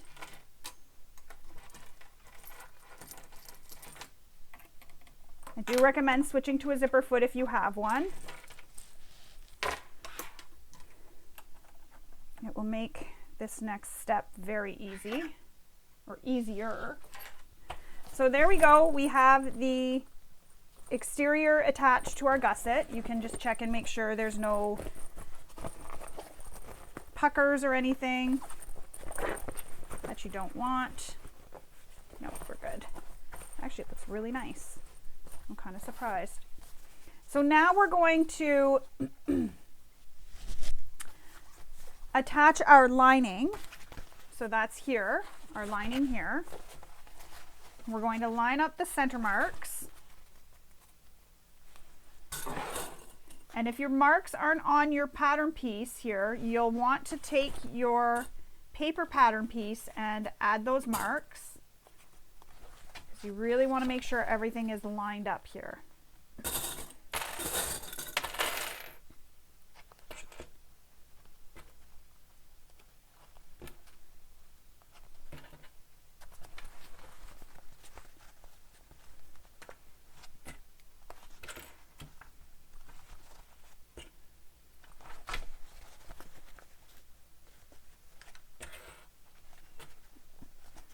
And again, if you have the zipper pocket, you want to ensure that that zipper pocket stays out of the way as we're sewing.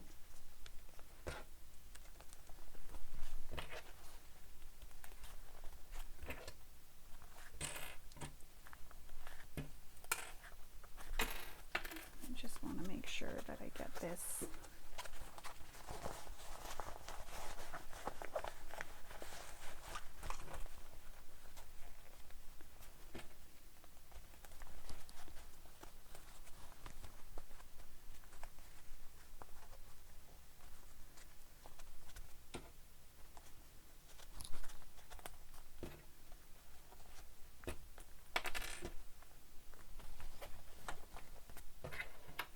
Now, because I've sewn that zipper pocket, I don't need to leave an opening in the bottom. However, if you've not added a zipper pocket, you need to leave an opening in the bottom of this for turning it right sides out. So along your bottom edge here, you'll want to leave an opening. You'll turn it right sides out. And then when we turn the bag right sides out, you then top stitch to close that opening. And we're still going to do the top stitching.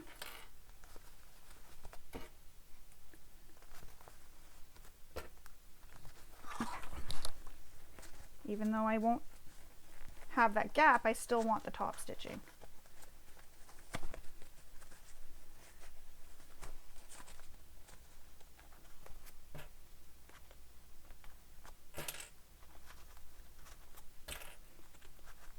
And I'm really taking my time to make sure I get everything flat underneath here.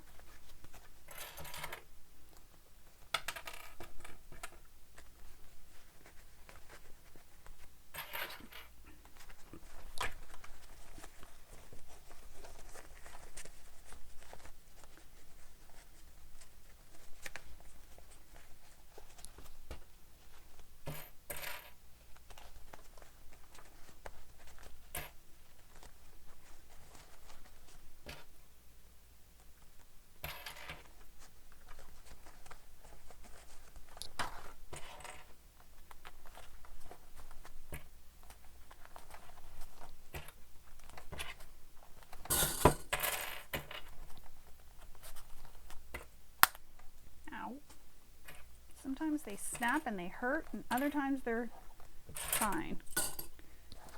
I'm gonna grab my extension table just so that it keeps it flat as I'm stitching.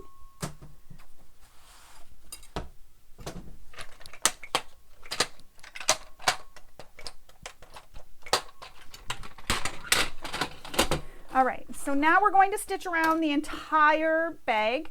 Now again, leave an opening at the bottom if you didn't add a zipper pocket. You want to make sure you leave an opening. So leave an opening here to turn this right sides out. I've added a zipper pocket, so I'm not going to leave that opening.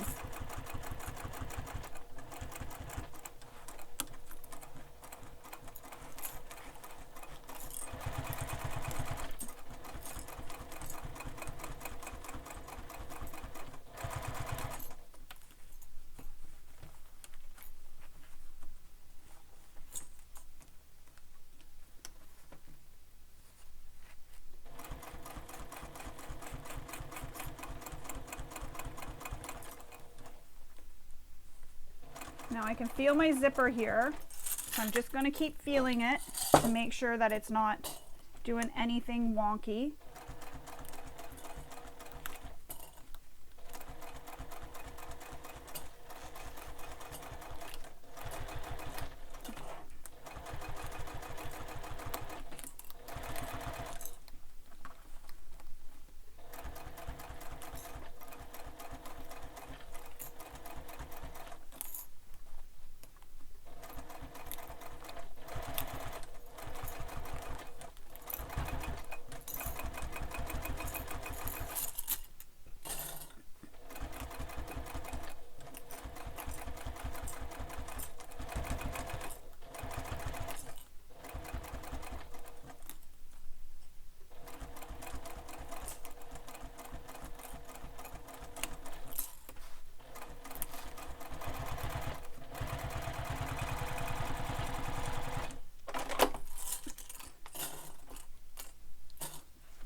I'm just checking to make sure that everything is nice. For example, my curves, I want to make sure they're nice. And this pin, I've got to get out of here. Shouldn't have done that, but I can just keep maneuvering it up. Just like that. I forgot to take it out. Lesson learned.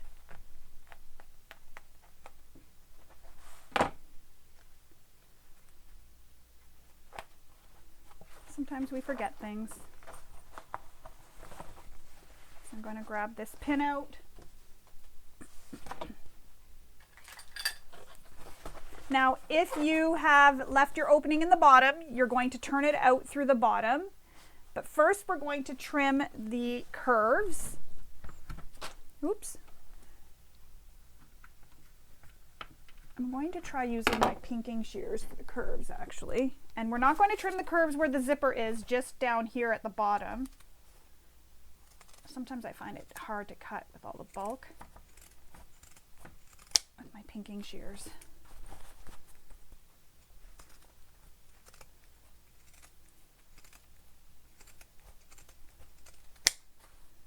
That wasn't too bad.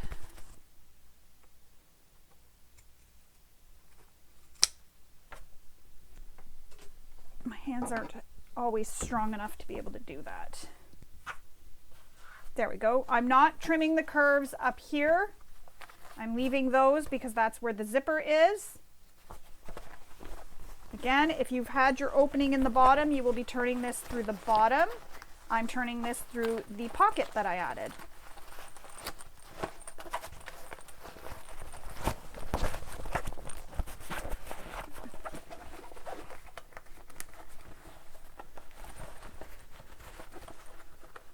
Get everything all pressed out all nice.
Just getting everything turned all nice, but that's how it looks so far.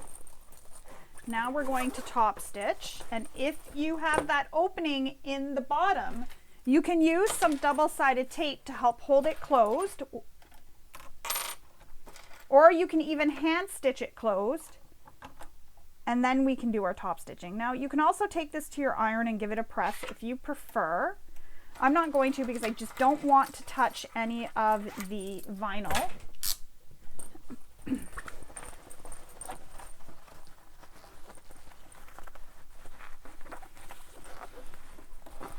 So we're just sliding it under like that. And you know what?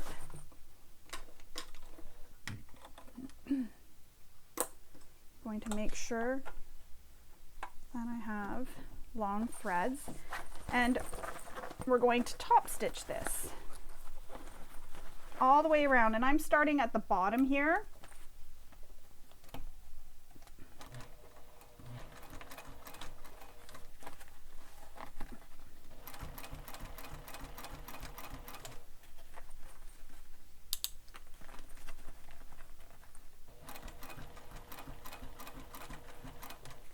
Take your time.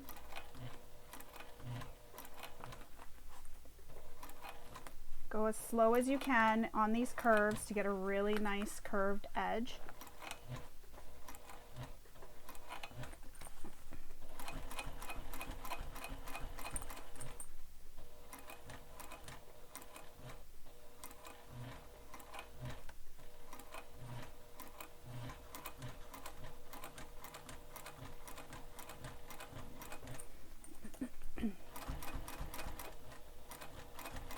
Where I'm coming up to bulk, if you're finding that your machine is struggling at the bulky areas, it can happen. You can use a seam pounder, so a nylon mallet, to hammer that bulk down, and what that does is it helps flatten it for you, compresses it a bit, so it makes it easier for you to sew through the bulk.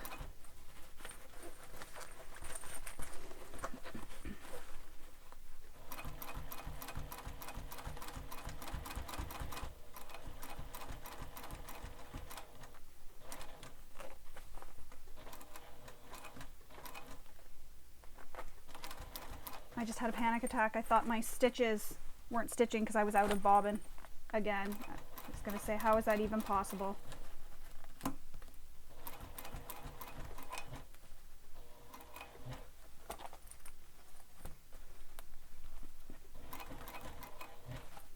And just be careful when you're coming up to your zipper flange that you don't continue onto the flange. You're staying just on your front main panel. That's what we're top stitching right now. And I'm only mentioning that because when I made my first one, I almost did that, went down onto the zipper flange.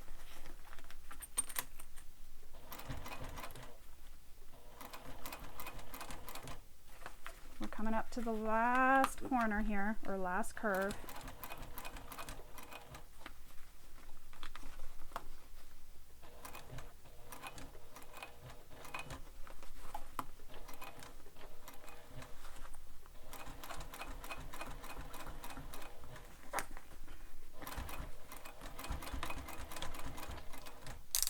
I'm just going to shorten my stitch length a bit so the back stitches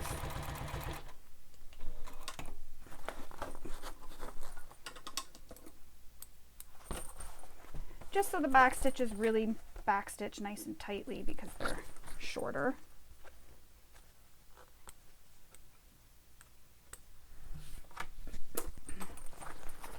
All right, let's zip this back up and check it out.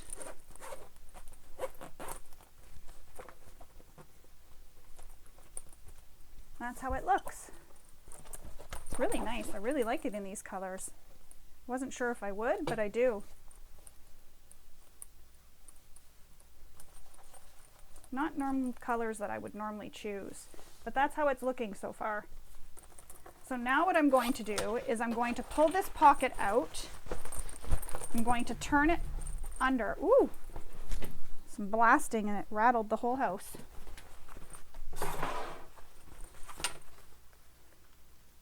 Turn the pocket under. I'm opening up these side seams here just so that there's less bulk all on one area.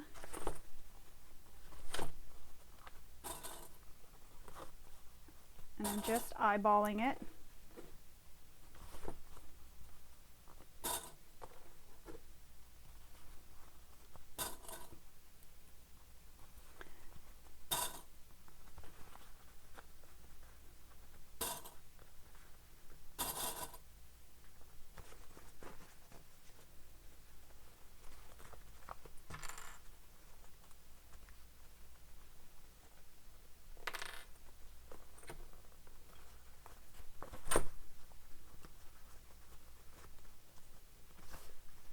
And you can hand stitch this close if you want. I'm just going to machine stitch it because no one's ever going to see this pocket at this inside this part.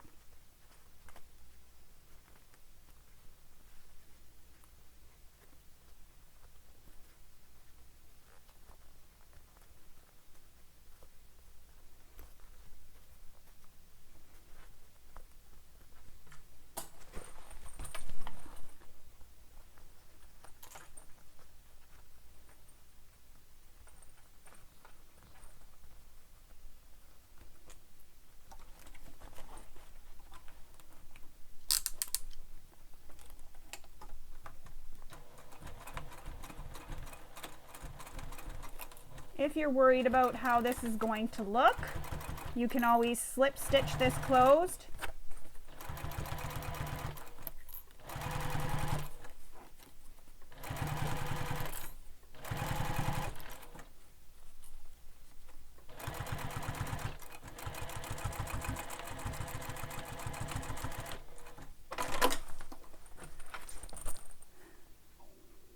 And now my stomach's growling.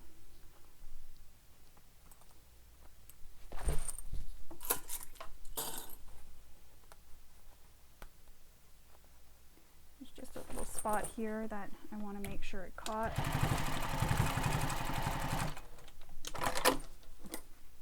I don't want that to poke out later and fray.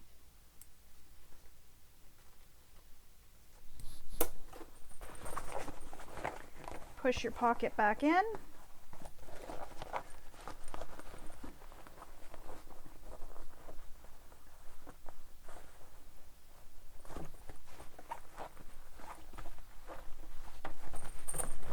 And then we can check and see. Phone fits perfectly. No issues whatsoever. And it fits in the small one as well. Now this pocket can be a little bit longer because it is a bit of a bigger bag, so it can be longer. Now again, if you wanted to add a second zipper pocket, you can. Just follow the same instructions for the exterior to add it to the zipper pocket to the lining. And you may want to add the slip pocket panel here. So you may want to construct your slip pocket before you sew your exterior and lining together like this. You may want to do the slip pocket. So that means you'll have to skip a few steps ahead to get that slip pocket constructed so you can add it here. I just feel that adding 2 zipper pockets, so once you put stuff inside here, it gets a little too bulky and you may have a hard time using the pocket because, as you can see, this already takes up some room here. So when you have other stuff inside, it may just be a little too bulky with all the stuff in the zipper pocket. With a slip pocket, usually I just put like my wallet or something inside that pocket so it doesn't take up any extra real space. So there we go. That's the front all completed. Now we need to move on to our lining slip pocket, which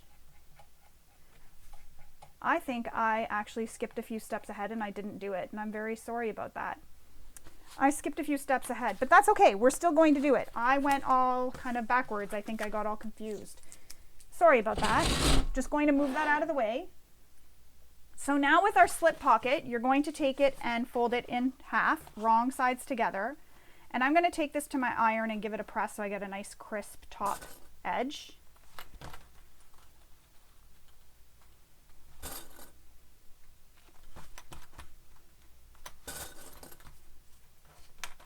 So you actually don't need to go back. You were supposed to do the slip pocket first. I just got all confused. I don't know how I skipped that. I don't know why I skipped those steps. I'm very sorry about that. So I'm going to go and give this a press with my iron so I get it all pressed nice and flat. And when I come back, we'll make the slip pocket. So we're just going to pretend that we did the slip pocket first before I finish the front of my bag. I guess I was just excited to get that done. So I'm just going to pause this. I'm going to go give this a press and then I'll come back.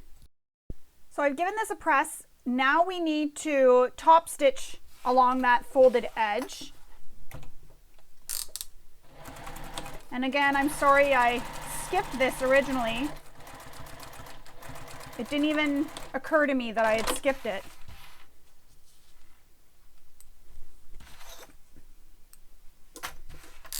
Return your stitch length back to the length that you used for stitching your bag together.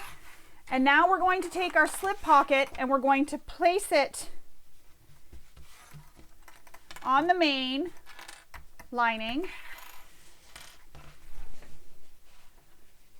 So we're lining the sides and bottom. And you want it to be straight, so line it up with your bottom first. Clip it in place.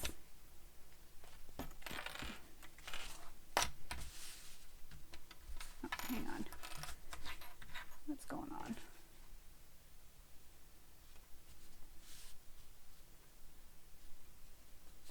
Okay. So when I baste this, I'm going to baste it So I'm looking at my lining so I can baste around and see where it is. Oops. So this is the wrong side of my lining that I'm looking at this moment. And you know what? I can use a longer stitch length. And I'm going to start in the middle and work my way up to the corners. And the reason for this is just to prevent any shifting that may happen. And now I can know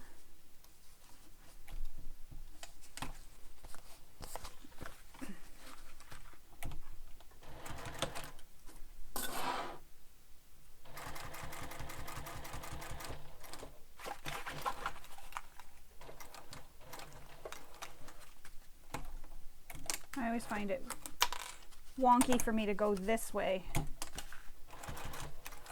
with my material under my foot this way.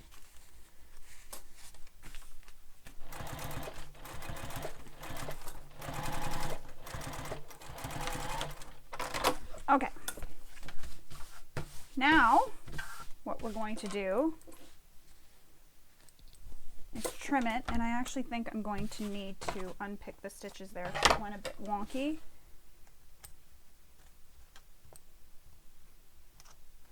As in, it's kind of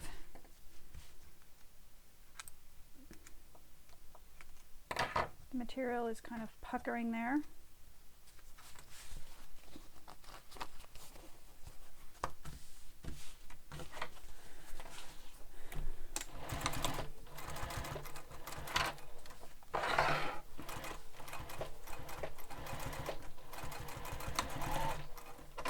Okay, so now I'm going to trim it to be the exact same size as my lining. So you're just following your lining. And while I'm going at it, I'm going to make sure my threads are trimmed.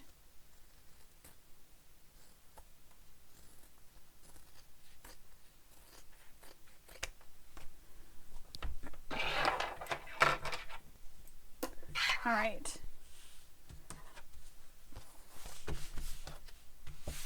So there we have it. Our slip pocket is complete. Now you can, if you want, sew up the center of this pocket and make a divided slip pocket.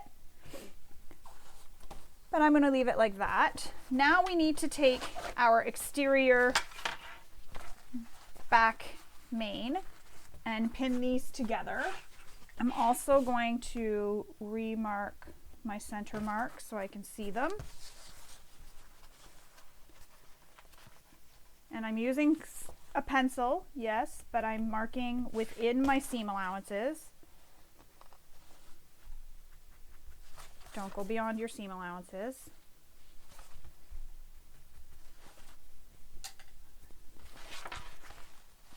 So you line up the centers.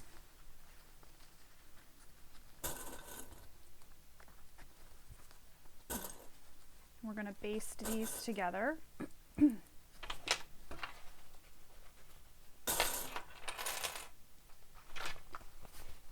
And when I'm basting these together, I'm going to stitch over where the strap anchors are, just to give some extra strength there. We actually will have to trim those because you can't really bind over those unless you fold them, which you could do. That just adds a lot more bulk.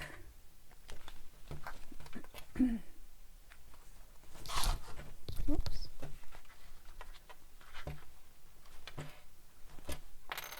So we took our lining and we placed it wrong sides together with our exterior back, and I'm pinning them together right now.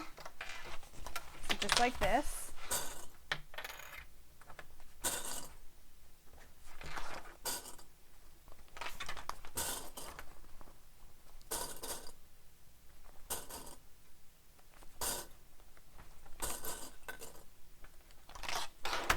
Just like that, and I'm going to baste these together. Again, stay within your seam allowance when you're basting.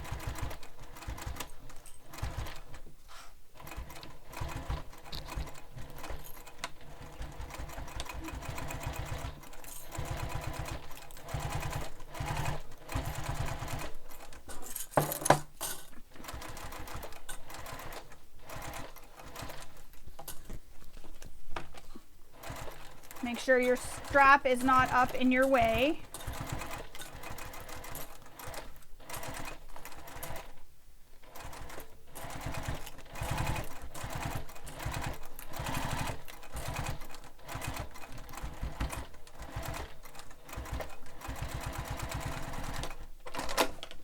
Trim your threads. And now we can attach this panel to our completed exterior right now. And we're almost done. Once we get this attached, there's not much left to do but bind. And I will say with binding, if you have a method that you prefer, you can do that method.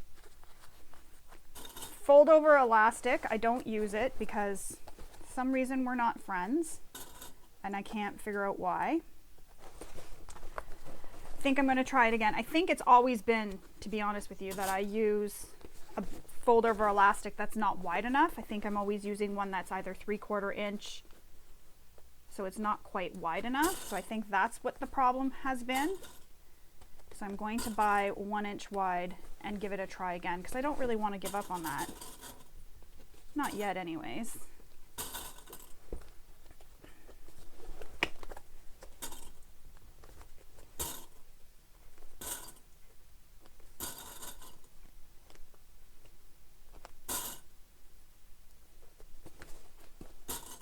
So we're just pinning all the way around.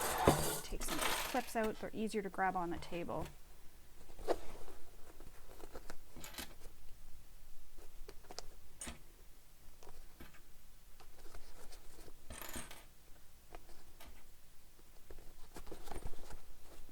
So I've lined up the marks for the gusset with the gusset so that that stays all lined up.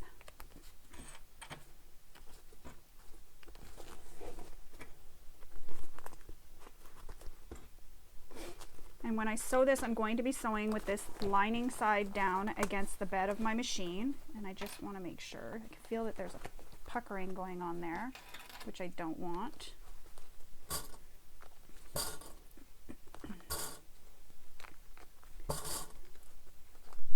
You can do the same thing we did with the previous panel on the curves. I was going to say corners, where you can make small snips in the seam allowance to help those fabrics open up so that you don't get any puckers. Usually I would just say cut within the gusset, but when I'm snipping, I just seem to snip right, once everything's pinned, I go right through the gusset and the exterior main panels. But really, you only need to snip in the gussets because that's the only thing that you really need to make sure that goes open.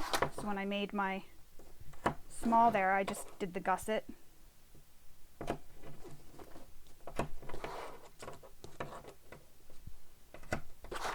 And we are binding these, so this will be covered after all this raw edge.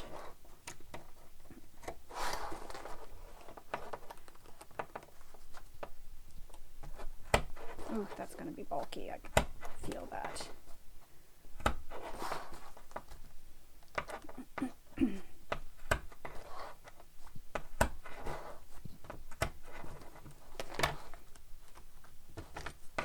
And I'm just making the snips between my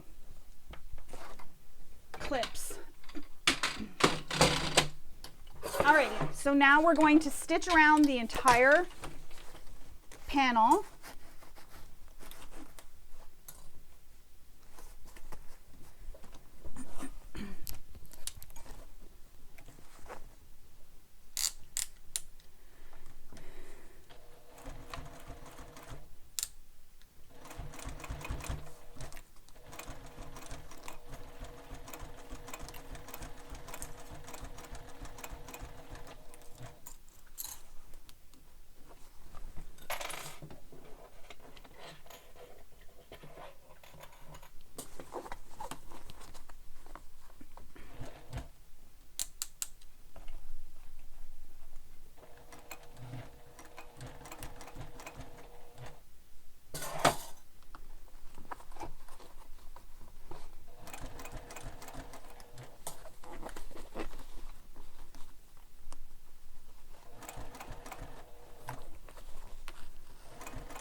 going to go slow over the bulky areas just to make sure.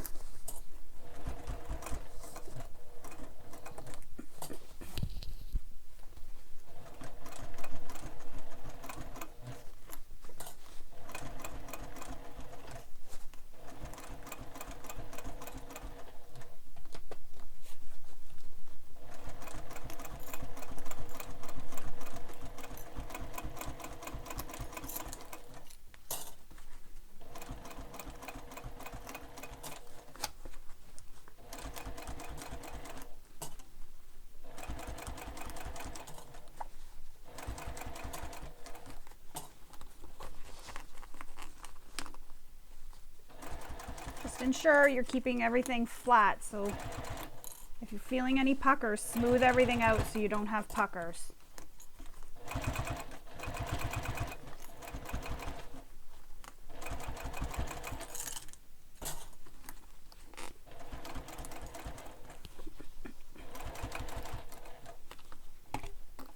Like right here.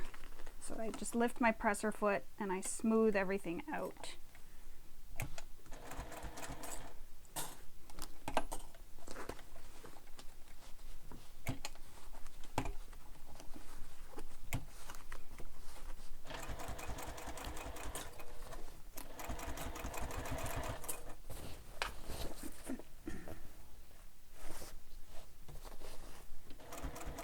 And remember, we're going back around with our bindings, so everything will be double stitched.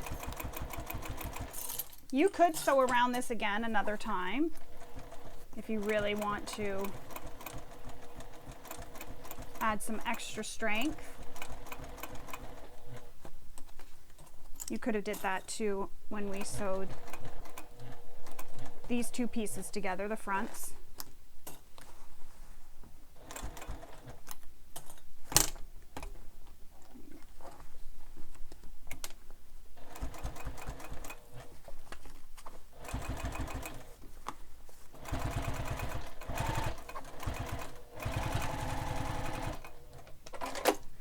Okie dokie. So anywhere that it looks like your fabric may have shifted, and it's not the same, just trim it down. So here it shifted a little bit, so I'm just trimming it to be the same. I'm going to trim these strap ends off.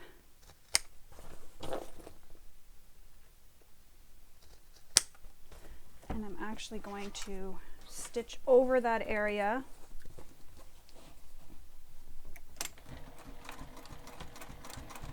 Just for some extra reinforcement.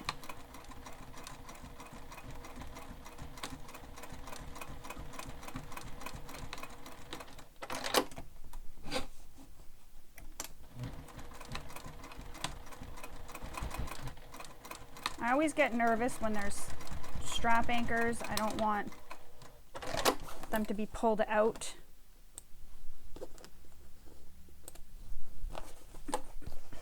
Just cleaning up all my threads too.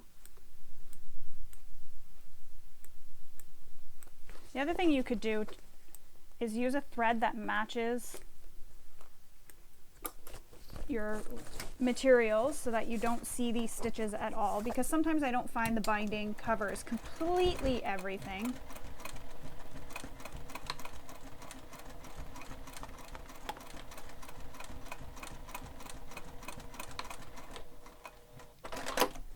So you can use a thread that matches your lining or your linings, and it'll help conceal that so you don't see it as much. So I'm also going to switch out to a different thread because I'm using white for my binding, just because that's the color that I had that matched the best. So I'm going to switch my thread so that I don't see my stitches. But first I'm just trimming all the little threads everywhere.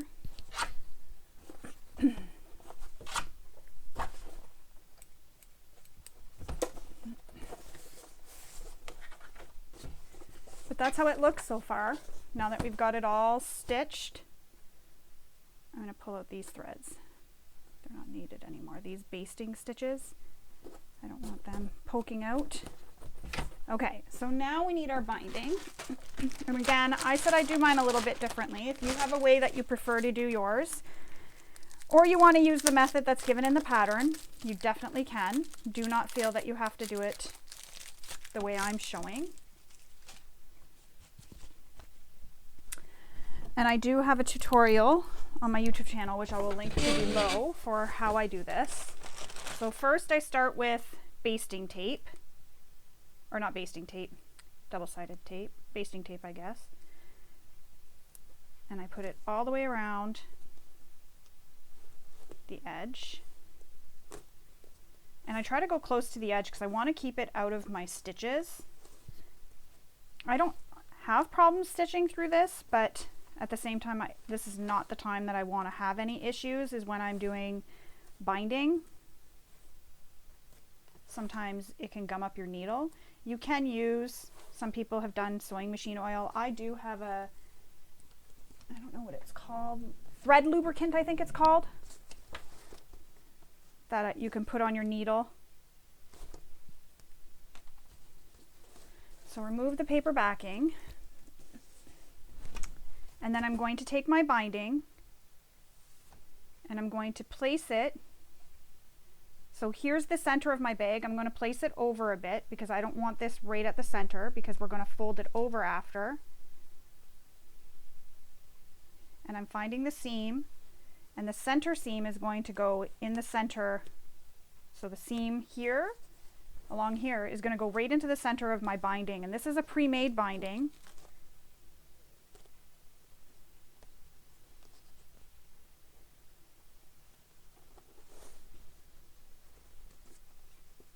I could have made binding with this canvas that I used,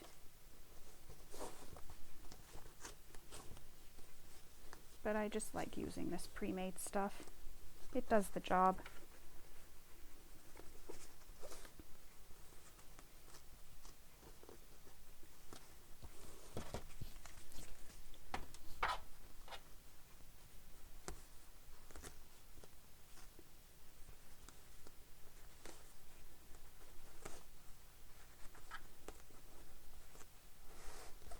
I'm going all the way around.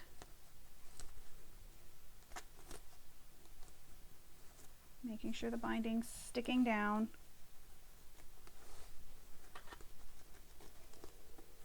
And you can come back after too and adjust if you need to adjust anything.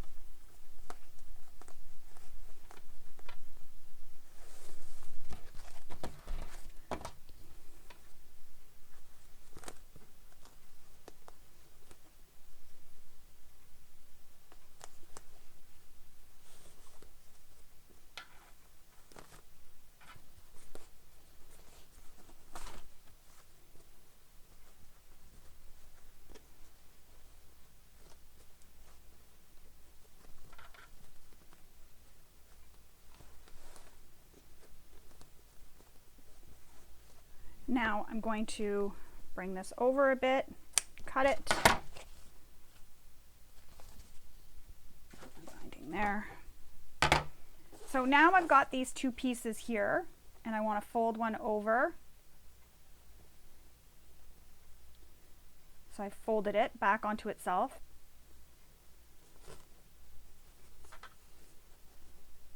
I don't want this to be as long, so I only need it to be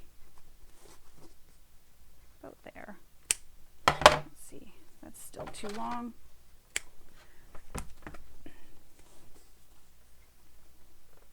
So it's opened. Place this down with this open.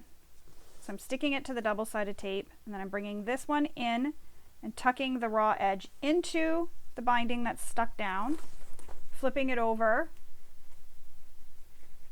and enclosing it all. So it looks like that. You have no raw edges being seen.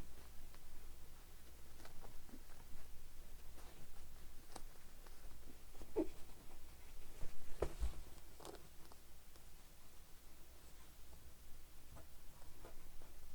I just got to make sure. There we go.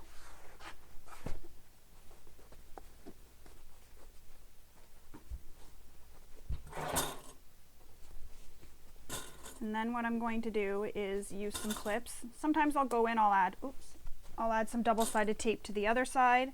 For now, I'm just going to use clips just to save time. When I'm sewing around, I can adjust with my stiletto or my awl.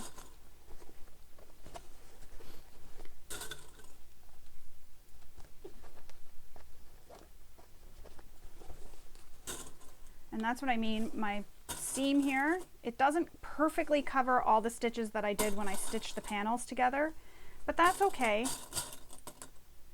It might show, but it won't actually show, but it might show while you're stitching is what I mean.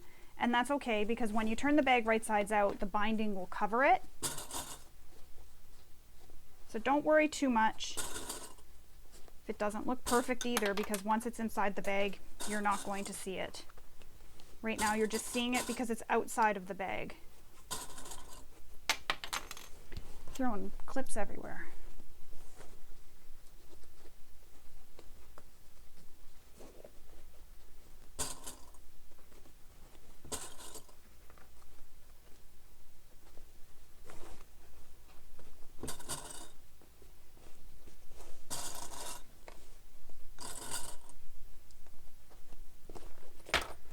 And there we have it.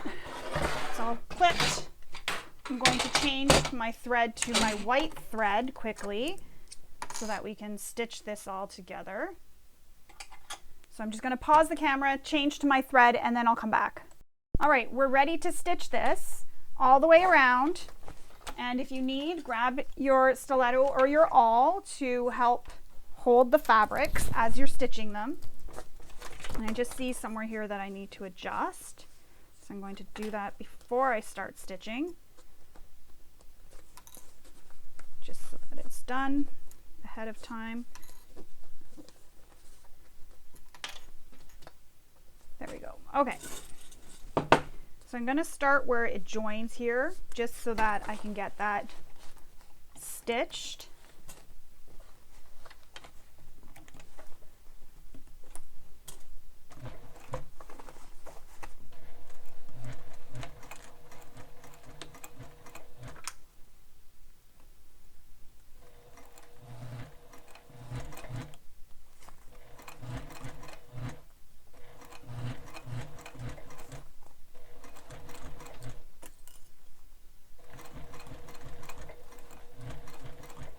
And I'm using my awl to help hold the binding when I remove a clip, especially coming around these corners.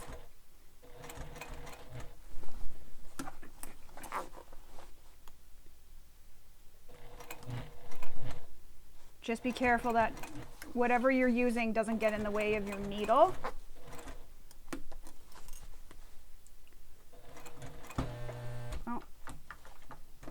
Something. Oh, I think I hit my hardware. Hang on. Got to make sure the hardware is out of the way. There we go. It's because there's a lot of bulk here, and I think I hit the hardware. Or maybe I didn't, but the hardware was down.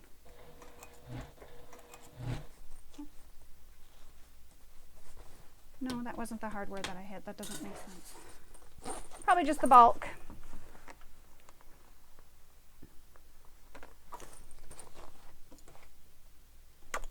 But do make sure that everything is out of your way, because there is some bulk here. Some of the areas have more bulk than others, so that's why I do recommend going slow.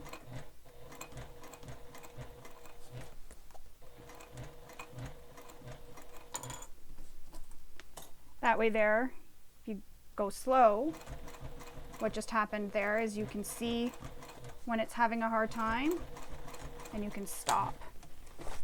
Just making sure that I'm getting both sides of my binding. I am, and the binding's actually looking really nice. Sometimes I surprise myself.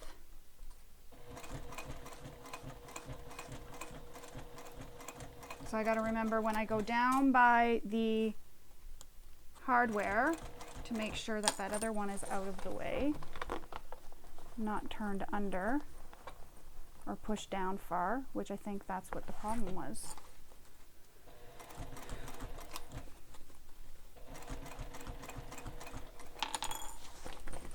Wish there was a way to clip it.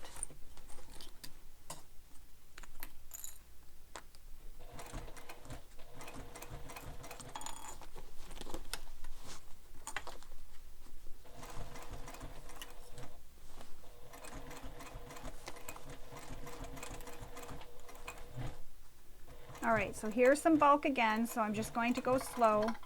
Oh, my thread. Strange things are happening.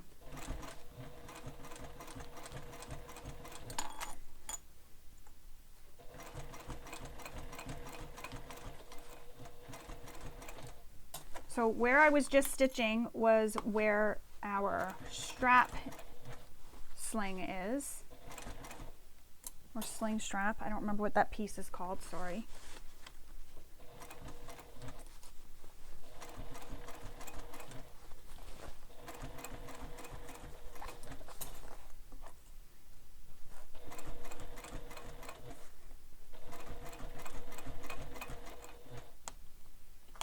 Ow, just stabbed myself.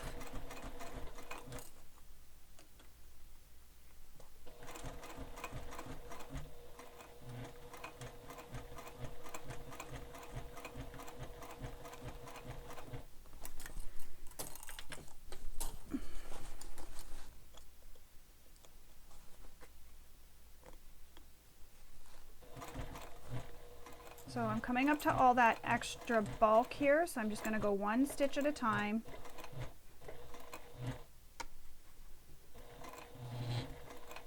Hear that? You can hear. I'm going to make sure that hardware is not pushed down, as in the D-ring pushed right close to the edge here where I'm trying to stitch. This is not over enough, but then I don't want it to not be enough that way either.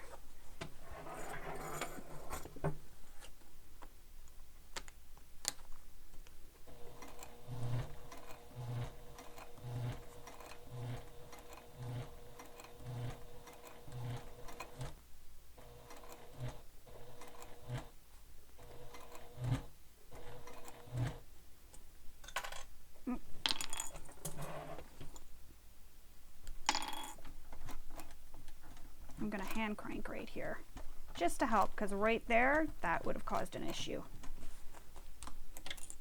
It would have. Oh, and I'm bleeding a little bit. Guess that's when I stabbed myself. Be careful when you're using your awl that you don't do what I did and stab your finger accidentally.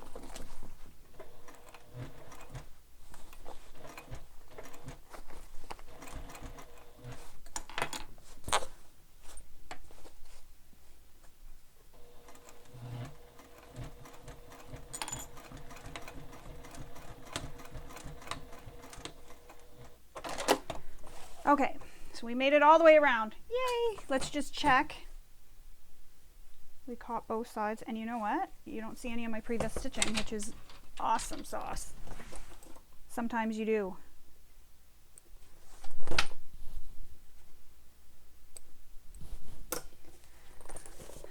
That's how it looks. Just going to move this out of the way. I don't want it to dry out. Okay.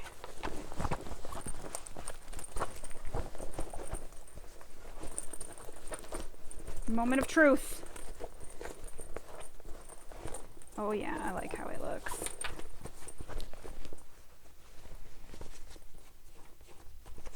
Thought that was thread poking through, but no.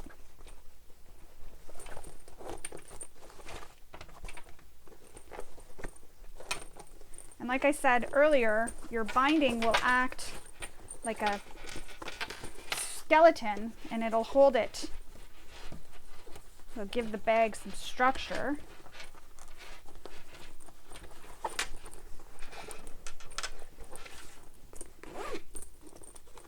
I have these little plastic protection things over my zippers. I gotta remember to take those off. There she is so far. I'm loving it. Absolutely loving it.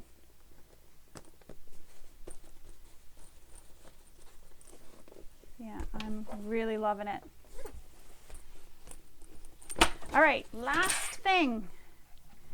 Final step. So again, the zipper pocket was supposed to be, the slip pocket was supposed to be sewn before we did the sling strap. Very sorry about that. But as you can see, it doesn't really make a difference because you could still add it. All right. Now what we're going to do is add our slider. So making sure your strap is facing the right way. Take your slider. And mine has one of those loose bars, so let it drop to the bottom. Slide your strap through the slider. Push the bar so it is against your strap and slide it down. And you're going to have a piece that's going to look like this. I'll show you. So you have the bar in the center here. Now we need to take our swivel hook, slide it through. And then you're going to take your slider and push it back up like that. And you want to come back up through the center, so the side that's closest to me right now, and back down over the bar, just like that. Now you can use rivets to rivet this in place. I'm going to stitch it. I'll probably add a rivet after I'm done the tutorial. I'm just going to stitch this in place right now.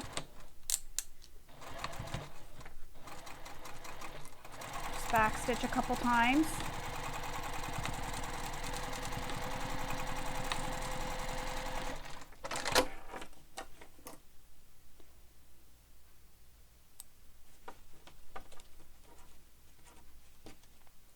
I do like when there's rivets. It adds a bit of bling to the bag.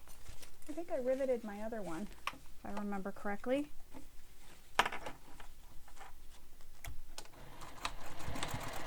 I'm just sewing a second row. I know I'm riveting, but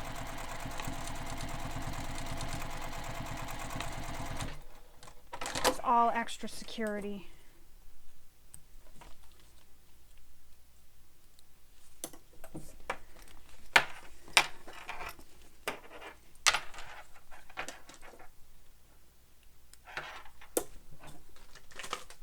Get these out of the way. So I can show you how this looks. Grab this small. Oh, my microphone piece came off. There we go. The little foam piece came off. Sorry about that. So there it is. We'll clip the strap on. And again, you may need to train your jack to stay pushed out. You can add clips on it overnight and that'll help push the binding here out, and it'll help hold its shape. If you want, you don't have to. Once you fill it, it's going to help hold its shape too.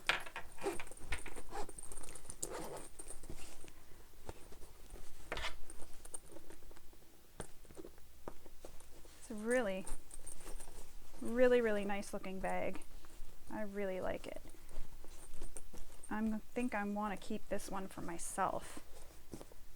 Not my typical colors, but it's a nice fall bag. So there's the medium, and I just wanted to show you the small beside it. So that's the small. And then the mini I didn't make, but that's the small and the medium. And as you can see, the difference in the width too. This one again is not puffed out, but the difference in the width as well. So there's your difference in width. So a nice difference, just depends on what you're looking for. If you're like me and you like to carry a lot of things with you, this might be the size you want to go with. So there it is, our medium Jack Sling Pack is complete. We've added the zipper here on the front for the hack, which you can also add inside. It fits your phone, you could put sunglasses in there.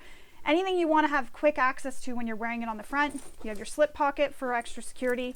And I really like how this pocket was done because you don't see any of that lining fabric at all the way that this was done. So that's kind of really neat. I think it's a really cool feature. I really like that. I like that you don't see the pocket at all. Then we have our slip pocket inside. You can put anything that you don't want sort of loose in the bottom of your bag. And it is quite roomy for a sling bag. And again, you can wear this on your left or your right, doesn't matter. It's not made for any particular lefty or righty person because you just clip this over to the other side if you need to. So I hope you enjoyed making your Jack Sling Pack with me, and I hope you'll try making this hack with the zipper pocket. And if you do, please definitely tag me on social media. The tags are below in the description because I would love to see it. I hope you picked up a few tips and tricks from me while we were sewing our Jack Sling. Looking forward to seeing all your photos that are posted on social media, and don't forget to tag Tara in them. Thank you for sewing with me. I hope you all have a wonderful day. Bye.